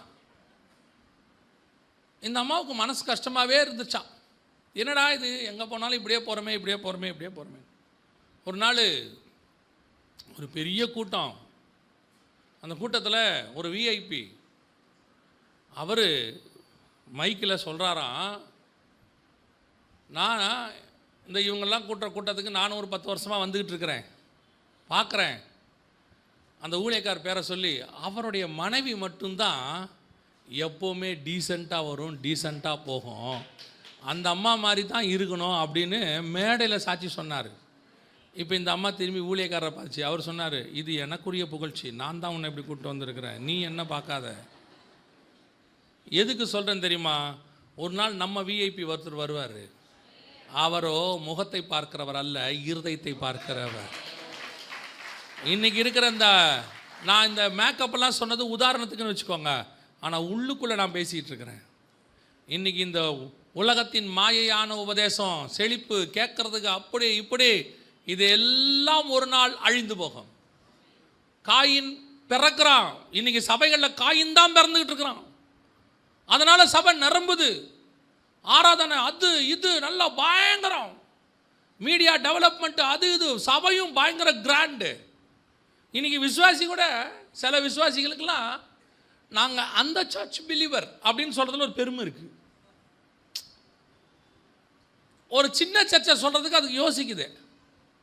அதுவே ஒரு பெரிய சர்ச்சு 10,000 பேர் வராங்கன்னா சொல்கிறதுக்கு கௌரவம், நாங்கள் ஆக்சுவலி அந்த சர்ச்சு மெம்பர் அப்படின்னு.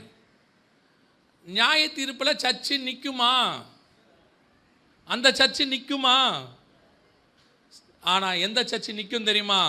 50 பேர் இருந்தாலும் சத்தியத்தை பேசி 50 பேரையும் பரலோகத்துக்கு ஒருத்தன் கூட்டு போகிறான் பாருங்க, அந்த சர்ச்சு நிற்கும். காயினுடைய கோட்டையும், காயினுடைய கோட்டைக்குள்ளே இருந்த பட்டணத்துக்குள்ளே இருந்த காரியங்கள் தண்ணிக்கே அழிஞ்சு போச்சு. ஆனால் இன்னைக்கு வரப்போகிறது நெருப்பு. நெருப்பில் எதுவுமே நிற்காது. தண்ணியில் கூட 1-2 தப்பிச்சிரும், நெருப்பில் ஒன்றுமே தப்பிக்காது. நமக்கு வரப்போகிற நியாய தீர்ப்பு ரொம்ப ஸ்ட்ராங். இப்போ நமக்கு பிறக்கிற பிள்ளை இருக்கு பாருங்க, சேத்து, அவங்களுக்கு பிறந்தது காயின், பொல்லாங்கனால் உண்டாயிருந்த காயின். ஆனால் நீங்கள் நான் எப்படி பிறக்கிறேன் தெரியுமா? அதே 1 யோவான் 3ஆம் அதிகாரம், 1 யோவான் 3ஆம் அதிகாரம் 9வது வசனம், தேவனால் பிறந்த எவனும் பாவம் செய்யான், ஏனெனில் அவருடைய வித்து அவனுக்குள் தரித்திருக்கிறது. அவருடைய வித்துனா என்ன? அவருடைய வித்துனா என்ன? வசனம். அவரே வசனம் தானே. அப்போ அவர் வித்துனா என்ன? வசனம். சர்பத்தின் வித்து ஆதாம் ஏவாளுடைய காதில் போயிருச்சு, காயின் பிறந்துட்டான்.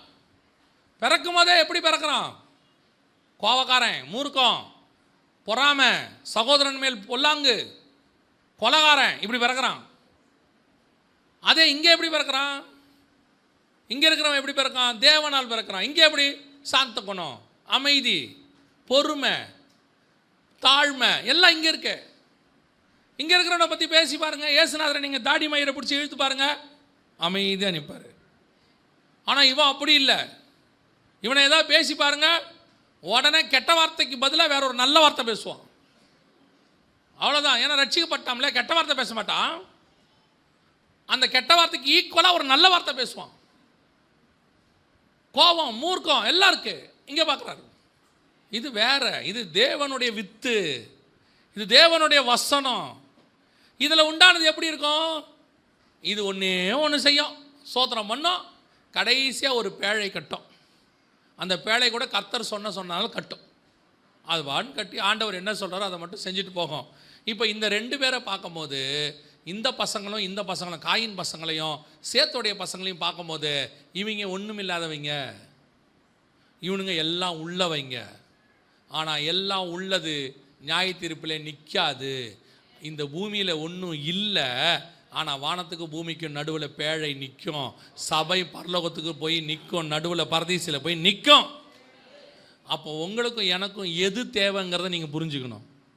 உங்கள் காதில் வந்து விழும், சொல்லுவாங்க, என்ன உங்கள் சபை இப்படியே இருக்குது, நல்ல கர்த்தருடைய நாமத்தில் ஜெபம் பண்ணிட்டு HDFC பேங்க்கில் கடனை வாங்குங்க, ஊரை பக்கத்தில் நல்ல ஒரு இடத்த கேளுங்க 4 ஏக்கரில். அப்புறம் என்ன, விசுவாசி எல்லார்கிட்ட இருக்கிறதையும் மொத்தத்தையும் பிடுங்குங்க. எப்படி கேட்கணும்னே உங்களுக்கு தெரியலையே, என்ன பண்ணலாம், விசுவாசிங்களுக்கு ஆளுக்கு ஒரு உண்டியல் கொடுங்க. அப்புறம் என்ன செய்யலாம், பிரியாணி வீங்க. அப்புறம் என்ன செய்யலாம், வடை சுட்டு வீங்க. அப்புறம் என்ன செய்யலாம், சபையே வித்துருங்க. ஏன் புறாவை வித்தா காசுக்காரனா மாறினா எல்லாம் செஞ்சு எப்படியாவது கஷ்டப்பட்டு கடன் பிரதிஷ்டை பண்ணுற அன்னைக்கு, சபை பிரதிஷ்டை பண்ணுற அன்னைக்கு சாட்சி சொல்லுவாங்க, கர்த்தருடைய பெரியாத கிருபையினாலே இவ்வளோ பெரிய சபையை கொடுத்தார், ஆனாலும் கூட 10 லட்சம் கோடி ரூபாய் கடன் இருக்கிறது, கர்த்தர் அடைக்க முடியாது, ஜெபம் பண்ணுவோம். அது கர்த்தர் கொடுக்கல.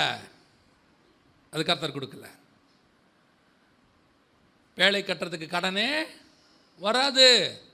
கர்த்தர் சொல்லி கட்டுற பேழையில் கடன் வராது. பேழை மகிமை உடையதாக இருக்கும். சாட்சி எப்படி சொல்லுவோம் தெரியுமா, கர்த்தர் எனக்கு ஆலயத்தை கட்டி கொடுத்தார், கர்த்தர் எங்களை ஆசீர்வதிச்சாரு, எங்கள் கரங்களை பலப்படுத்தினார், கர்த்தர் எங்களோடு கூட இருக்கிறதை நிரூபித்து காட்டினார்னு வரும். அல்லேலூயா. அந்த தேவன் சர்வ வல்லமை உள்ள தேவன். இப்போ ஏவாளுடைய பிறப்பு, ஏவாளுக்கு பிறக்கிறது 2 பிறக்குது சபையில். ஒன்று பொல்லாங்கனால் உண்டாயிருந்த காயின், இன்னொன்று தேவனுடைய வித்து. நம்முடைய சபையில் பொல்லாங்கனால் உண்டான காயின்களுடைய சந்ததி இருக்கவே கூடாது. தேவனால் உண்டான சேத்தினுடைய சந்ததிகள் மட்டும்தான் இருக்கணும். கடைசியாக இப்போ உபதேசம் வந்துச்சு, வித்து உள்ள பிசாசுடைய வித்து வந்துருச்சு, காயின் பிறக்கிறான். ஆனால் இவங்க 2 பேரும் என்ன ஆயிட்டாங்க தெரியுமா? வாசிங்க, நம்ம கடைசி பாயிண்ட் பார்த்துட்டு முடிக்கலாம். ஆதியாகமத்தின் புஸ்தகம் 3ஆம் அதிகாரம் 10-11 வாசிங்க. தேவருடைய சத்தம். இதுக்கு முன்னாடி அவன் யார் சத்தத்தை கேட்டான்? அதுக்கு முன்னாடி யார் சத்தத்தை கேட்டாங்க? சர்பத்தின் சத்தத்தை கேட்டாங்க. இப்போ யார் சத்தத்தை கேட்குறாங்க? தேவனுடைய சத்தம். வாசிங்க. இப்போ தேவனுடைய சத்தம் வந்த உடனே இவனுக்கு ஒன்று தோணுது, இந்த சத்தத்துக்கு முன்னாடி நான் நிர்வாணமாக நிற்க முடியாது. ஏன்? பிசாசுடைய சத்தம் என்னை நிர்வாணத்துக்கு நிற்க வச்சிச்சு, எனக்கு அப்போ கவலையே இல்லை. பிசாசு சத்தம் வரும்போது நான் நிர்வாணங்கிற கவலையே எனக்கு இல்லை. ஆனால் கர்த்தருடைய சத்தம் வரும்போது இந்த நிர்வாணம் எனக்கு ஒரு பயத்தை உண்டாக்குகிறது. எனக்கு ஒரு பயம் வருது, ஐயோ இப்படி இருக்குதே. இப்போ வாசிங்க, திருப்பி தொடர்ந்து வாசிங்க. பயந்து ஒளிந்து கொண்டேன். அப்பொழுது அவர், நீ நிர்வாணி என்று உனக்கு அறிவித்தவன் யார்? அப்படின்னா நீ சர்ப்பத்தின் வார்த்தையை கேட்க தொடங்கிட்டீன்னா உனக்கு சில நிர்வாணமான காரியங்கள் தெரிய தொடங்கும். உன் மாம்சம் தெரியும். நீ தேவனுக்கு முன்பாக நிற்க விடாமல் பயப்படும். நீ எப்போ தேவனுக்கு முன்பாக நிற்க பயப்படுறையோ அதை வரைக்கும் நீ ஃபாலோ பண்ணது தப்புன்னு அர்த்தம். பத்சேபாள் இடத்துல தவறு செய்கிற வரைக்கும் தாவீதுக்கு பயமே இல்லை. ஆனால் எப்பொழுது தேவனுடைய வார்த்தையோட தீர்க்கதரிசி வந்து நிற்கிறானோ பயம் வந்து விட்டது. கர்த்தருடைய வார்த்தைக்கு முன்னாடி என்ன வந்துருச்சு? பயம் வந்துருச்சு. ஆசாரியனுங்கள்கிட்ட போய் 30 வெள்ளி காசு வாங்குற வரைக்கும் யாருக்கு பயம் இல்லை? யூதாஸுக்கு பயம் இல்லை. எப்போ இயேசு கிறிஸ்துவுக்கு முன்பாக நிற்கிற சூழ்நிலை வருமோ அப்போ என்ன வந்துடும்? பயம் வந்துடும். அவ்வளோதான். அந்த வார்த்தை உனக்குள் இருக்கக்கூடியதான பாவத்தை வெளிக்காட்டும். அது உன்னை பயப்படுத்தும். இப்போ என்ன சொல்கிறான் புதிய உபதேசத்தில்? நீ பாவின்னு சொல்லி உன்னை பயமுறுத்துறாங்கன்றான். இப்போ கர்த்தருடைய சத்தம் வந்தால் உனக்கு என்ன வந்துச்சு? பயம் வந்துச்சு. இப்போ என்ன சொல்கிறான்? நீ பாவம் செஞ்சாலும் பயப்படாத. இப்போ என்ன உனக்கு சொல்லி கொடுக்குறான் தெரியுமா? நிர்வாணமாக இருந்தாலும் தேவனுக்கு முன்னாடி எப்படி நில்லு? தைரியமாக நில்லு. ஏன் நீ பாவம் செஞ்சாலும் தைரியமா நில்லு. ஏன் நிற்கிறவர் யாரு? பாவத்தை மன்னிக்கிறவர். பாவத்தை மன்னிக்கிறவர். ஆனால் நிற்கிற நான் அப்படி நிற்க முடியாது. நீதிபதி நியாய தீர்ப்பு கொடுக்கிறவர் தான், அவர் என் மன்னிக்கிறவராக இருக்கட்டும். ஆனால் நிற்கும் போது நான் எப்படி நிற்கணும்? நான் கையை கட்டி தான் நிற்கணும். பாருங்க, பாவமே செய்யாத தூதர்கள் பரலோகத்தில் இருக்கிறாங்க. தேவன் இருக்கிறார். ஆனால் தூதன் எப்படி நின்னா தெரியுமா? தேவனுக்கு முன்பாக 2 சட்டைகளால் முகத்தை மூடி, 2 சட்டைகளால் கால்களை மூடி, 2 சட்டைகளால் பறந்து அவர் பரிசுத்தர் பரிசுத்தர் பரிசுத்தர்னு சொன்னாங்களா. ஏசாயா 6ஆம் அதிகாரத்தில் இருக்கு. ஏங்க அவனுக்கு மாம்சமே இல்லைங்க, நிர்வாணமே இல்லைங்க. அவன் ஆவியின் சரீரத்தில் இருக்கிறான். ஆவியில் இருக்கிறவனே எல்லாத்தையும் மூடிக்கிட்டு நிற்கிறான். ஆனா பிசாசு இன்னைக்கு சபைக்குள்ள உபதேசத்தை மாற்றி ஆம்பளை பிள்ளையும் பொம்பளை பிள்ளையும் ட்ரெஸ்ஸை சால்வையை தூக்கி ஆடுது. ஊழியக்காரன் சட்டையை கழட்டிட்டு ஆடுறான். ஆம்பளை ஆணும் பெண்ணும் சேர்ந்து ஆடுது டான்ஸ். உனக்கு சபைக்குள்ள தேவனுடைய வார்த்தை வரும்போது உனக்கு பயம் வரணும். கர்த்தருடைய வார்த்தைக்கு அப்படிப்பட்டதான வல்லமை உண்டு. கர்த்தருடைய சத்தம் காதேஸ் வனாந்தரத்தை அதிர பண்ணுற சத்தம். இன்னைக்கு கர்த்தருடைய சத்தத்தை முன்னாடி நிர்வாணமா நிக்க சொல்லி கொடுக்குறான் பிசாசு. நீ ஏன் ஓடி பயப்படுற? பயப்படாத, தைரியமா நில்லு. கர்த்தருக்கு முன்பாக அப்பேற்பட்ட தூதர்களை மூடிட்டு நிற்கிறான். பயந்து மூடிட்டான். உடனே இவன் சொல்லுவான், நாமெல்லாம் பிள்ளைகள், நாமெல்லாம் அப்படி இருக்கக்கூடாது, நாமெல்லாம் தைரியமா இருக்கலாம். அப்படியா? 24 மூப்பர்கள் ரத்தத்தால் மீட்கப்பட்டவங்கன்னு சொல்றாங்க. 24 மூப்பர்கள் 5ஆம் அதிகாரத்தில் வெளிப்படுத்தின விசேஷத்தில் இயேசு கிறிஸ்து உள்ளே நுழையிறாரு. அடிக்கப்பட்ட வண்ணமா இருக்கிற ஆட்டுக்குட்டி வருது. 24 மூப்பர்களும் முகம் குப்புற விழுந்து தாழ விழுந்து பணிந்து கொண்டு அப்படியே பணிஞ்சுக்கிறான். பாருங்க, தேவன வார்த்தை வரும்போது உனக்குள்ள ஒரு சுத்திகரிப்பு நடக்கும். நீ அந்த சுத்திகரிப்பில் கர்த்தருக்கு முன்பாக யோசிச்சு பாருங்க. அப்பேற்பட்ட எலியா, வானத்துக்கு ஏறி போன எலியா, கர்த்தருடைய வார்த்தை வரும்போது தன் முகத்தை மூடிக்கொண்டான். இன்னைக்கு என்ன சொல்லி கொடுக்குறான்? ஆடு, குதி, விசிலடி, கத்து, கூக்குரல் எடு. அதெல்லாம் ஒன்றும் இல்லை. உன்னை பயமுறுத்தி வச்சிருக்கிறாங்க. உனக்கு பிசாச பத்தின பயம்தான் இருக்கக்கூடாதே ஒழிய தேவனை பத்தின பயம் இருக்கணும். தேவனை பத்தின பயம் இருக்கணும். இன்னைக்கு இதான் கடைசி காலத்தில் பிசாசினுடைய உபதேசத்தில் ஒன்று. உன் நிர்வாணத்தை போய் தேவனுக்கு முன்பாக காட்ட வைக்கிறான். எங்கெங்கெல்லாம் நல்லா கவனிங்க, எங்கெங்கெல்லாம் பிசாசு உள்ளே புகுந்தானோ அங்கங்கெல்லாம் நிர்வாணம் வரும். அங்கங்கெல்லாம் நிர்வாணம் வரும். பாருங்க, 3ஆம் அதிகாரத்தில் பிசாசு வந்து உபதேசம் சொன்னான். என்ன வந்துச்சு? நிர்வாணம் வந்துச்சு. அதே மாதிரி நோவாவுடைய பசங்க எப்போ காம் அடுத்தவருடைய பாவத்தை போய் வெளியே சொல்றோம் நான் மாறினானோ அங்கே என்ன வந்துச்சு? நிர்வாணம் வந்துச்சு. அவனும் நிர்வாணத்தை போய் அறிவித்தான்னு இருக்கு. இங்கேயும் நிர்வாணத்தை அறிவிச்சான்னு இருக்கு.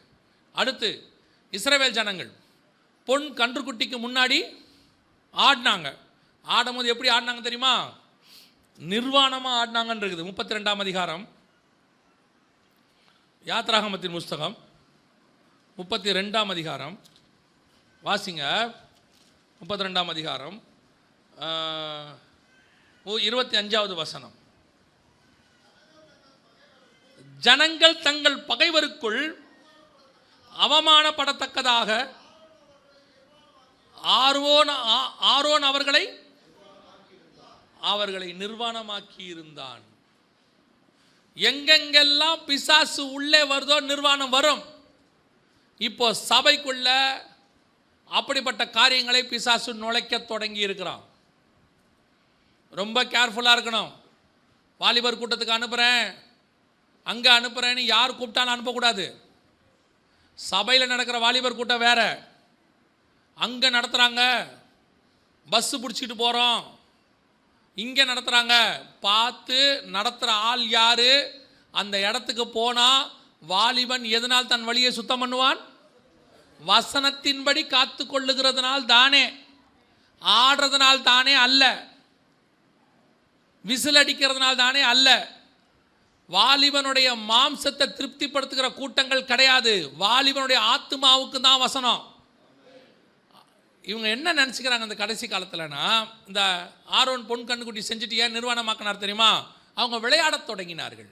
அந்த 32ஆம் அதிகாரத்தில் நீங்கள் பார்த்தீங்கன்னா, அவர்கள் புசித்து குடித்து விளையாடும்படி எழுந்திருத்தார்கள். யாத்ராகமத்தின் புஸ்தகத்தில் 32 தான் நினைக்கிறேன், அதுவும் 32ஆம் அதிகாரம் 6வது வசனம். மறுநாள் அவர்கள் அதிகாலையில் எழுந்து சர்வாங்க தகன பலிகளிட்டு சமாதான பலிகளை செலுத்தினார்கள். பின்பு ஜனங்கள் புசிக்கவும் குடிக்கவும் உட்கார்ந்து விளையாட எந்திரிச்சாங்க. இதுதான் இன்னைக்கு நடக்கிற எல்லா வாலிபர் கூட்டத்திலையும். சமாதான பலி இருக்கு, சர்வாங்க பலி இருக்கு, கொஞ்சம் என்டர்டைன்மெண்ட்டும் இருக்கணுங்க. அதாவது வசனம் கேட்கும் போது கேட்கட்டும், விளையாடும் போது விளையாடட்டும். கடைசியாக நிர்வாணத்தில் போய் நிற்கும். கடைசியாக எங்கே போய் நிற்கும்? நிர்வாணத்தில் போய் நிற்கும். இப்போ நம்ம சொன்னோம்னா நம்மெல்லாம் இப்போ பழமைவாதி ஆகிட்டோம். இவங்கெல்லாம் பிசாசுனுடைய உபதேசம் இன்றைக்கி புதுமைவாதி ஆயிடுச்சு. ஒருத்தர் சொல்கிறாரு வாலிபர் கூட்டத்தில், ஆணும் இல்லை பெண்ணும் இல்லை, 2 பேரும் சேர்ந்து ஆடுங்கள். ஏன்னா பரலோகத்தில் ஆணும் இல்லை பெண்ணும் இல்லை, பரலோகத்தில் நீயே இல்லைடா. பரலோகத்தில் ஆணும் இல்லை பெண்ணும் இல்லை, அதனால இங்கேயும் கிடையாது, எல்லாம் சேர்ந்து ஆடுங்க. கரெக்ட். ஆரம்பத்தில் துதித்தார்கள், அப்புறம் பாடினார்கள், அப்புறம் எல்லாம் சேர்ந்து விளையாடினார்கள். கடைசியாக போகும்போது நம்பர் வாங்குவார்கள், முடிவில் நிர்வாணம் வரும். இன்னைக்கு தான் சபைக்குள்ள நடந்துட்டு இருக்குது. சபை என்பது தேவனுடைய மனவாட்டி, அதுக்குள்ள அடுத்தவன் விளையாடுறதுக்கு வேலை கிடையாது. இங்க இப்பவும் சொல்றேன், கீழே பொன் கண்ணுக்குட்டியில் ஆடிக்கிட்டு இருக்கிறான், ஆடுற வரைக்கும் தெரியாது, ஆட்டம் போய்கிட்டே இருக்கும். மேலே ஒருத்தருக்கு கோபம் ஏறிக்கிட்டே இருக்குது, மேலே ஏறிக்கிட்டே இருக்கு கோபம். ஒரே கொஞ்ச நேரம் பொறுத்து பார்த்தாரு, அவங்ககிட்ட சொன்னார், கீழே போ, ஜனங்கள் தங்களை கெடுத்து கொண்டார்கள்னாரு. ஒரு கூட்டம் என்ன நினச்சிக்கிச்சு தெரியுமா? யுத்த சத்தம் கேட்கறது, யுத்தத்தின் ஆர்ப்பரிப்பு கேட்கறதுனா, யோசுவா நீ தெரியாத ஆளா இருக்கடே, நீ எல்லாத்தையும் வெள்ளந்தியா பார்க்கறது. சில ஊழியக்காரங்க அப்படித்தான், எல்லாத்தையும் வெள்ளந்தியா பார்க்கறது. அப்படியாங்க, இதெல்லாம் எடுத்து சொன்னா தான் அவனுக்கு தெரியுது. இல்லைன்னா சில ஊழியக்காரங்களுக்கு எல்லாமே நல்லது தான். அதில் பெரிய ஊழியக்காரங்க கூட இருக்காங்க, அவங்களுக்கு ஒன்றும் தெரியறதில்ல.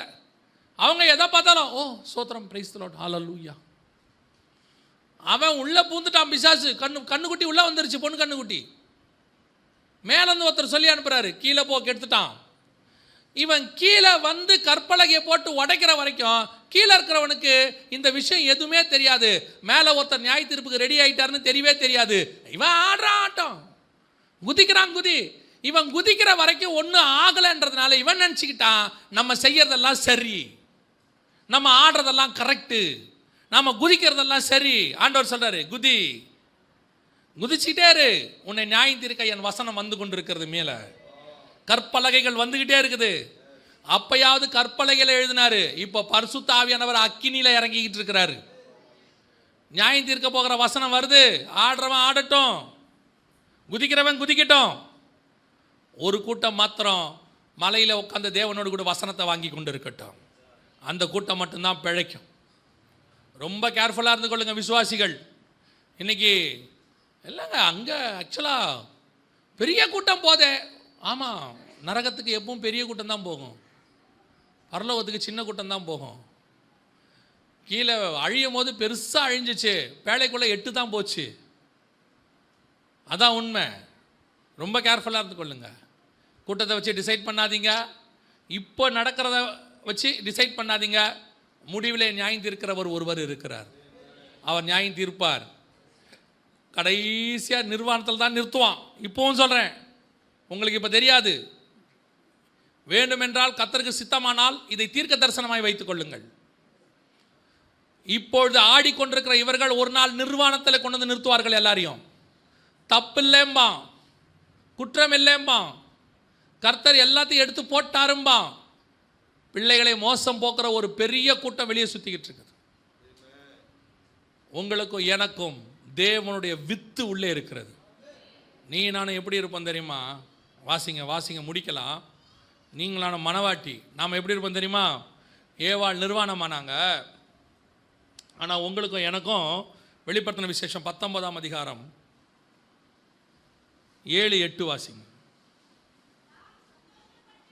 நாம் சந்தோஷப்பட்டு களி கூர்ந்து, நல்லா கவனிங்க, அவனும் அங்கே களி கூர்ந்து சம டான்ஸு விளையாடவும் எழுந்திருச்சார்கள். அவனும் சந்தோஷமாக தான் இருக்கான், நாமளும் சந்தோஷமாக தான் இருக்கிறோம், நாமளும் களி கூறுறோம். அவன் பரவச நிலைக்கு போயிடுறான், ஆடி டயர்ட் ஆகி தண்ணி குடிச்சு பயங்கரமாக போயிடுறான். நாமும் சந்தோஷமாக களி கூர்ந்து கர்த்தரை என்ன செய்வோம்? துதி செலுத்த கடவோம். ஆசிங்க. வந்தது அவருடைய மனைவி ஆயத்தம் பண்ணினாள் என்று சொல்ல கேட்டேன். சுத்தமும் பிரகாசமுமான மெல்லிய வஸ்திரம் தரித்து கொள்ளும்படி அவளுக்கு கொடுக்கப்பட்டது. அந்த மெல்லிய வஸ்திரம் பரிசுத்தவான்களுடைய நீதியே. பரலோகத்திலிருந்து இறங்கி வருகிற பரிசுத்த மனவாட்டியாகிய சபைக்கே கர்த்தர் வஸ்திரத்தை மேலே போட்டு வச்சிருக்கிறார். அந்த வஸ்திரம் பரிசுத்தவருடைய நீதி. இவன் நிர்வாணம், அவன் மேலே வஸ்திரம் இல்லை, ஆனால் உன் மேலே என் மேலேயும் நீதி என்கிற வஸ்திரம் போடப்பட்டிருக்கிறது. கர்த்தர் தம்முடைய ரத்தத்தினாலே நம்மளை கழுவி இருக்கிறார். விசுவாசம் கர்த்தர் நீதியாக எண்ணினார். ஞானசானம் எல்லா நீதிக்கும் கீழ்ப்படிங்கள் என்று சொன்னார். கர்த்தருடைய வார்த்தை நமக்கு நீதியாக இருக்கிறது. எந்த பரிசுத்தவானுடைய வஸ்திரம், நீதி என்பது ஒரு வஸ்திரம், அதை கொடுத்துருக்கிறாரு. நீ நான் நிர்வாணம் ஆக முடியாது. கர்த்தருடைய வசனம் வர வர வர உங்கள் மேலே என் மேலேயும் மெல்லிய வஸ்திரத்தை கர்த்தர் போட்டுக்கொண்டே வருவார். அவன் வார்த்தை உள்ள வர வர ஆண்ட நிர்வாணத்தை அங்கே கொண்டு வருவான். வஸ்திரம் களையப்படும் அங்கே. இதுதான் வித்தியாசம் மனவாட்டி சபைக்கு. அன்னைக்கு உள்ள சபை நிர்வாணமாச்சு, இன்னைக்கு உள்ள சபை வஸ்திரம் போட தொடங்கிருச்சு. அன்னைக்கு உள்ள சபை நிர்வாணத்தை பார்த்து கர்த்தருடைய வார்த்தை வந்த உடனே பயந்துச்சு. இன்னைக்கு உள்ளது வஸ்திரத்தை போட்டிருக்கிறதுனால மணவாளன் மேலே பயம் இல்லை, அன்பு இருக்கிறது. நல்லா தெரிஞ்சுக்கொள்ளுங்க. நீ தேவனோட சஞ்சரிக்கிறவனா மாறிட்ட, தேவன் மேலே அன்பாக மாறிட்டனா உனக்கு அந்த தேவனுடைய களி கூறுதல் உள்ளே வர தொடங்கும். நீங்கள் நானும் மனவாட்டியாக மாற தொடங்கிடுவோம். இன்றைக்கி சபை எந்த இடத்துல இருக்குதுன்னு ஆராய்ஞ்சு பாருங்கள். உலகம் முழுக்க சபை மோசமாக போயிட்டுருக்கு. திருப்பி கடைசியாக ஒன்று நான் சொல்லிட்டு முடிக்கிறேன், கவனிங்க. உலகம் முழுக்க சபை சோரம் போகலாம். ஏன்? சில பெரிய ஊழியக்காரர்கள் கூட இதில் சோரம் போகலாம். கூடுமானால் தெரிந்து கொள்ளப்பட்டவர்களையும் வஞ்சிக்கிற காலம், அவங்க கூட போகலாம். நீயோ வென்றால் கர்த்தருடைய வார்த்தையில் நிலைத்திரு, வசனத்தில் ஸ்திரப்படு. நீ எவ்வளோ வளரணுமோ அவ்வளோ வளரத்துக்கு கர்த்தர் வச்சிருக்கிறார். நம்ம சில நேரத்தில் தென்னை மரத்தை பார்த்து மாமரம் ஆசைப்படக்கூடாது. தென்னை மரம் இவ்வளோ பெருசாக வந்திருக்குதே, நம்ம ஏன் வரக்கூடாது? நமக்கு தென்னை மரத்தை விட காய் நிறையா காய்க்குதே, நம்ம ஏன் அப்படி வரக்கூடாது? ஆண்டவர் சொல்வார், நீ மாமரம், அது தென்னை மரம், அதுக்கு ஒரு உயரம் வச்சுருக்கேன், உனக்கு ஒரு உயரம் வச்சுருக்கேன், அதுக்கு சில கனிகளை வச்சுருக்கேன், உனக்கு சில கனிகளை வச்சுருக்கிறேன். நமக்கு வச்ச உயரத்தை வர கத்தர் வச்சதை இப்போ பிசாசு என்ன சொல்லுவான் தெரியுமா? நீ 2 பேரும் ஒரே தோட்டத்தில் தானே இருக்கீங்க, உங்கள் 2 பேருக்கும் ஒரே மாதிரி தானே தண்ணி ஊற்றுனாங்க, 2 பேரும் ஒரே மண்ணில் தானே இருக்கீங்க, அது மட்டும் ஏன் உயரமாக வருது? நீ வளரல. உன்னை இப்படியே வசனம் பேசி பேசி உன்னை மட்டுப்படுத்தி வச்சுருக்காங்க. நீ ஆசைப்படு, உயரமாக வரணும் ஆண்டவரே, உயரமாக வரணும் ஆண்டவரேன்னு கேளும்பா. அப்படி தான் இன்றைக்கி கடைசி காலத்தில் ஏன் அமெரிக்காவில் ஊழியக்காரன் கார் வச்சுருக்கான், அமெரிக்காவில் ஊழியக்காரன் ஃப்ளைட்டு வச்சுருக்கான், நம்ம ஏன் வச்சுக்கல? நாம் கேட்கல, அதனால தான் வச்சுக்கல. நாம் கேட்டால் கர்த்தர் நமக்கும் ஃப்ளைட்டு தருவாருங்கிறான். டேய், நீ மாமரம், அது கொய்யா மரம், அது கேதுரு மரம், ஒவ்வொரு மரம் இருக்கு. இல்லை நோவாவுடைய பேழையை கொப்பேர் மரத்தில் தான் செஞ்சாங்க. நம்ம ஆசாரிப்பு கூடத்தையும் கொப்பேர் மரத்தில் தான் செய்யணும். டே, ஆசாரிப்பு கூடத்தை சித்தி மரத்தில் செய்யணும், அந்த கொப்பேர் மரத்தில் செய்யணும். எதில் செய்யணும்னு பரலோகம் நிர்ணயிச்சு வச்சுருக்கோ அதில் தான் செய்யணும். இதுதான் பிசாசு காட்டுற ஆசை உனக்கு. இப்படிலாம் வசனம் பேசி உன்னை ஏமாற்றுவாங்க, நீ கேர்ஃபுல்லாரு. அமெரிக்காவில் ஊழியக்காரன் ஃப்ளைட் வாங்கிட்டான், மலேசியாவில் அவங்கெல்லாம் பெரிய பெரிய காரில் போகிறாங்க, நீ மட்டும் ஏன் போல? இப்படி வசனம்னு சொல்லித்தான் உன்னை மட்டுப்படுத்திட்டாங்க. நீ கேட்டினா கர்த்தர் உன்னை ஆசீர்வதிக்க வல்லமையுள்ளவராக இருப்பார். இப்போது பிசாசு, நீங்கள் கேட்ட உடனே பிசாசு நீங்கள் கேட்குறீங்க தெரிஞ்சோன்னே அவன் வந்துடுவான் உள்ள. நான் பார்த்துக்கிறேன், இனிமேல் நீ போடான்றான் அவனை. என்ன மாமரம் நீ இப்படி இருக்க, நம்ம ஜிஎம்ஓ ப்ராடக்டாக மாறிடுவோம். ஜிஎம்ஓனா ஜெனட்டிக்கலி மாடிஃபைடு. நம்ம கொஞ்சம் சிலுமிச வேலை செஞ்சோம்னா மரத்தை பெருசாக வளர்க்கலாம், நல்ல குண்டாக மாற்றலாம். இப்போ தென்னை மரத்தை, இப்போ அவன் சொல்கிறான், மாமரம் நீ பெரிய மரமாக மாற முடியாது, வேணா என்ன செய்யலாம், தென்னை மரத்தை குட்டையாக்கிடுவோம். தென்னை மரம் இப்போ எப்படி இருக்குது, குட்டையாக இருக்குது. பார்த்தியா, நம்மெல்லாம் ஒரே அளவுக்கு வந்துட்டோம். ஏமாற்றிக்கிட்டு இருக்கிறான். ஏமாந்துராத. உன்னை ஏமாத்துறவன் வேறு யாரும் இல்லை, ஊழியக்காரன் போர்வையில் இருக்கிறவன் தான் ஏமாத்துவான். உனக்குன்னு கர்த்தர் ஒன்று வச்சிருக்கிறார், ஒரு நிலம். உங்களுக்கு என்று ஒரு உயரம் வச்சிருக்கிறார். உங்களுக்குன்னு சில கனி கொடுக்கிற விஷயத்தை வச்சிருக்கிறார். அதிலே கர்த்தர் உங்களை ஆசீர்வதிப்பார். அந்த டேஸ்ட் வேற, இந்த டேஸ்ட் வேற. நமக்கு ஆண்டவர் சில காரியங்களை வச்சிருக்கிறார், நம்ம இப்படி தான் இருக்கணும்னு வச்சிருக்கிறார். உன்னை அமெரிக்காவில் இருக்கிற ஊழியக்காரனை மாதிரி ஆக்கணும், அமெரிக்காவில் இருக்கிற விசுவாசி மாதிரி ஆக்கணும்னா உன்னை அமெரிக்காலே கொண்டு போய் வச்சிருப்பார். பிறக்கும் போதே உன்னை என்ன பண்ணியிருப்பார், அமெரிக்காவில் பிறக்க வச்சிருக்க போகிறாரு. எதுக்கு இந்தியாவில் வச்சார்? இங்கே நாம் என்ன போடணும் என்ன சாப்பிடணும்னு அவருக்கு தெரியும். இங்கே நமக்கு அரிசி சாப்பிட்டா தான் ஒத்து வரும். அவன் சொல்லுவான், அரிசி ரொம்ப கெடுதி, ஓட்ஸ் சாப்பிடுங்கள். அமெரிக்காவில் ஓட்ஸ் சாப்பிடுகிறார்கள், இங்கே பீஸா சாப்பிடுங்க. என்ன ஸ்டைலாக பிடிச்சி சாப்பிட்ற மாதிரிங்க. நீங்கள் என்னங்க குழம்ப ஊற்றி பிசைஞ்சி கூட்டு பொரியெல்லாம் வச்சு, ஆக்சுவலி பாருங்கள், இந்த பீஸாவை எடுத்து அப்படி வாயில் 2 வச்சா எவ்வளோ அழகாக இருக்குது. செத்து போவ. என் ஜீனுக்கு எது ஒத்து வரும்னு பரலோகம் நிர்ணயம் பண்ணி என்னை கொண்டாந்து இங்கே உட்கார வச்சுருக்க. நான் நார்த் இந்தியாவில் இருந்தால் கூட வாழ முடியாதுதான் என்னை கொண்டு சவுத் இந்தியாவில் வச்சுருக்கிறார் கர்த்தர். பரலோகத்துக்கு நல்லா தெரியும் யார் யாரை எங்கெங்கே எப்படி வச்சு எப்படி ஆசீர்வதிக்கணும். அவனுக்கு என்ன, இவங்க என்னமோ புதுசாக வந்து நமக்கு சொல்லி கொடுக்குறாங்க. தாயின் கருவில் உருவாகும் போதே உனக்கு எனக்கு சார்ட் போட்டு ரெடி பண்ணி தான் கீழே வெளியே அமைச்சிருக்கிறார். இவன் உன்னை மாடிஃபை பண்ண பார்க்குறான். ஜெனட்டிக்கலி மாடிஃபைடு மாதிரி ஸ்பிரிச்சுவலி மாடிஃபைட் பண்ண பார்க்குறான். உன்னை கேர்ஃபுல்லாக இருந்துக்கோங்க. தைரியமாக சொல்லுங்க, கர்த்தர் இப்போவே என்னை நல்லா தான் வச்சுருக்காரு. உன்னை கோடீஸ்வரன் ஆக்குறேன் போடே. இப்போவே ஆவிக்குரிய விதத்தில் கர்த்தர் என்னை கோடீஸ்வரனை தான் வச்சுருக்கிறார். போதும் என்ற மனன் கூடிய தெய்வ பக்தியே மிகுந்த ஆதாயம். எனக்கு என்ன தேவை என்பதை அன்றைக்கே கர்த்தர் அறிஞ்சிட்டார். அது இத்தனை வருஷம் கர்த்தர் தெளிவாக பாதுகாத்து கொண்டான்ட்டார். புதுசாக கொண்டாந்து உபதேசம் நுழைக்கிறாங்க. கேர்ஃபுல்லாக இருந்துக்கணும். சபை வஞ்சிக்கப்படுமோ என்று நாங்கள் பயந்திருக்கிறோம். வஞ்சியாதபடிக்கு எச்சரிக்கையாயிருங்கள். ஒருவர் உங்களை வஞ்சியாதபடிக்கு எச்சரிக்கையாயிருங்கள். இவைகள் எல்லாம் சம்பவிக்க வேண்டியதே. ஏன்னா கடைசி காலத்தில் தெரிந்து கொள்ளப்பட்டவர்களையும் வஞ்சிக்கிறவர்கள் வருவார்கள். ஆனாலும் இதை நான் உங்களுக்கு முன்பே சொல்லுகிறேன் என்று சொன்ன ஆண்டவர் சபைக்கு முன்னறித்திருக்கிறார்.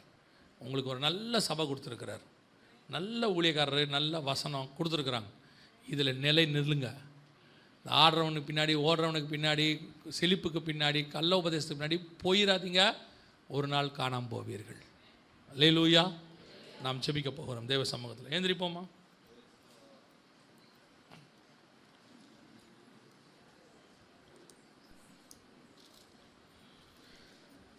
எல்லா கண்களை மூடுவோம்.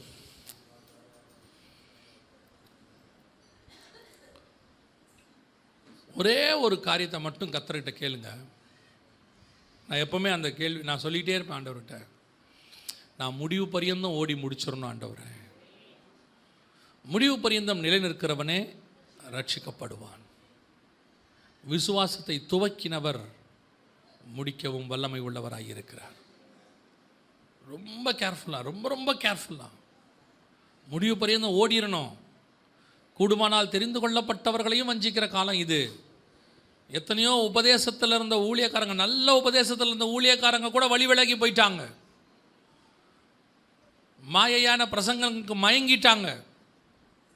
வஞ்சனையான வார்த்தைகளில் விழுந்து போயிட்டாங்க.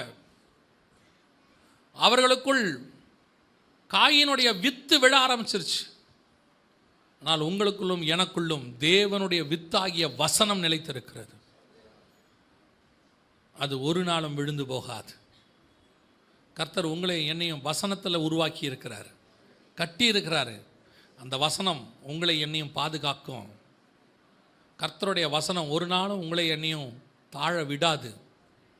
அது தூக்கி எடுத்துடும், அது மீட்டுடும், அது கொண்டு போய் பரலோகத்திலையும் சேர்த்துடும்.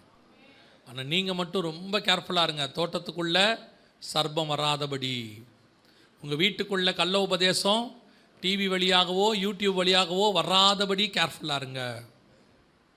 இதோ காலம் சமீபம், இன்னும் கொஞ்ச காலம்தான் இந்த பாடு. எல்லா காலத்திலும் சபைக்கு இந்த மாதிரி உபதேச பிரச்சனை வந்திருக்குது. இப்போ கடைசி காலத்தில் பிசாசு எவனை விழுங்கலாமோ என்று வகை தேடி சுற்றி திரிகிறான். மிக மோசமாக பிசாசினுடைய தாக்கம் கள்ள உபதேசம் சபைக்கு நேரம் திரும்பி இருக்கு.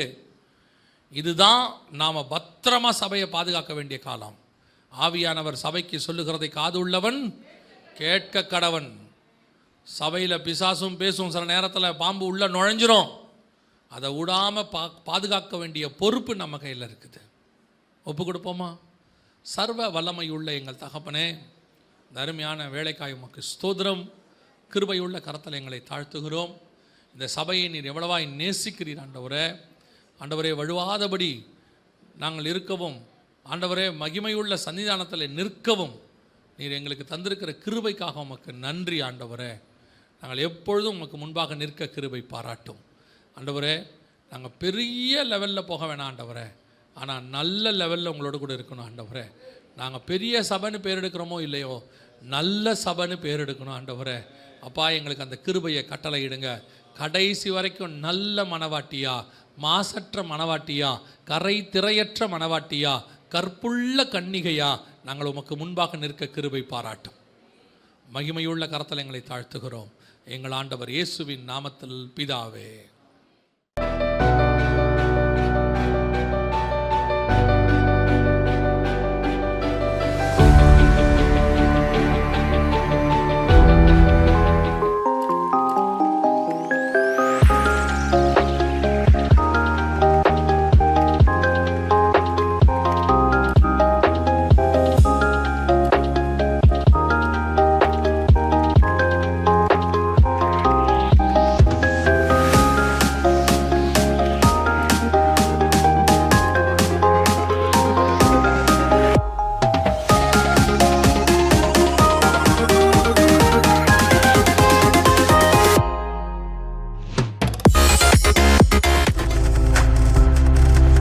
நீங்கள் பார்த்துக் கொண்டிருப்பது உங்கள் ஜாய் டிவி. உங்கள் துக்கம் சந்தோஷமாய் மாறும்.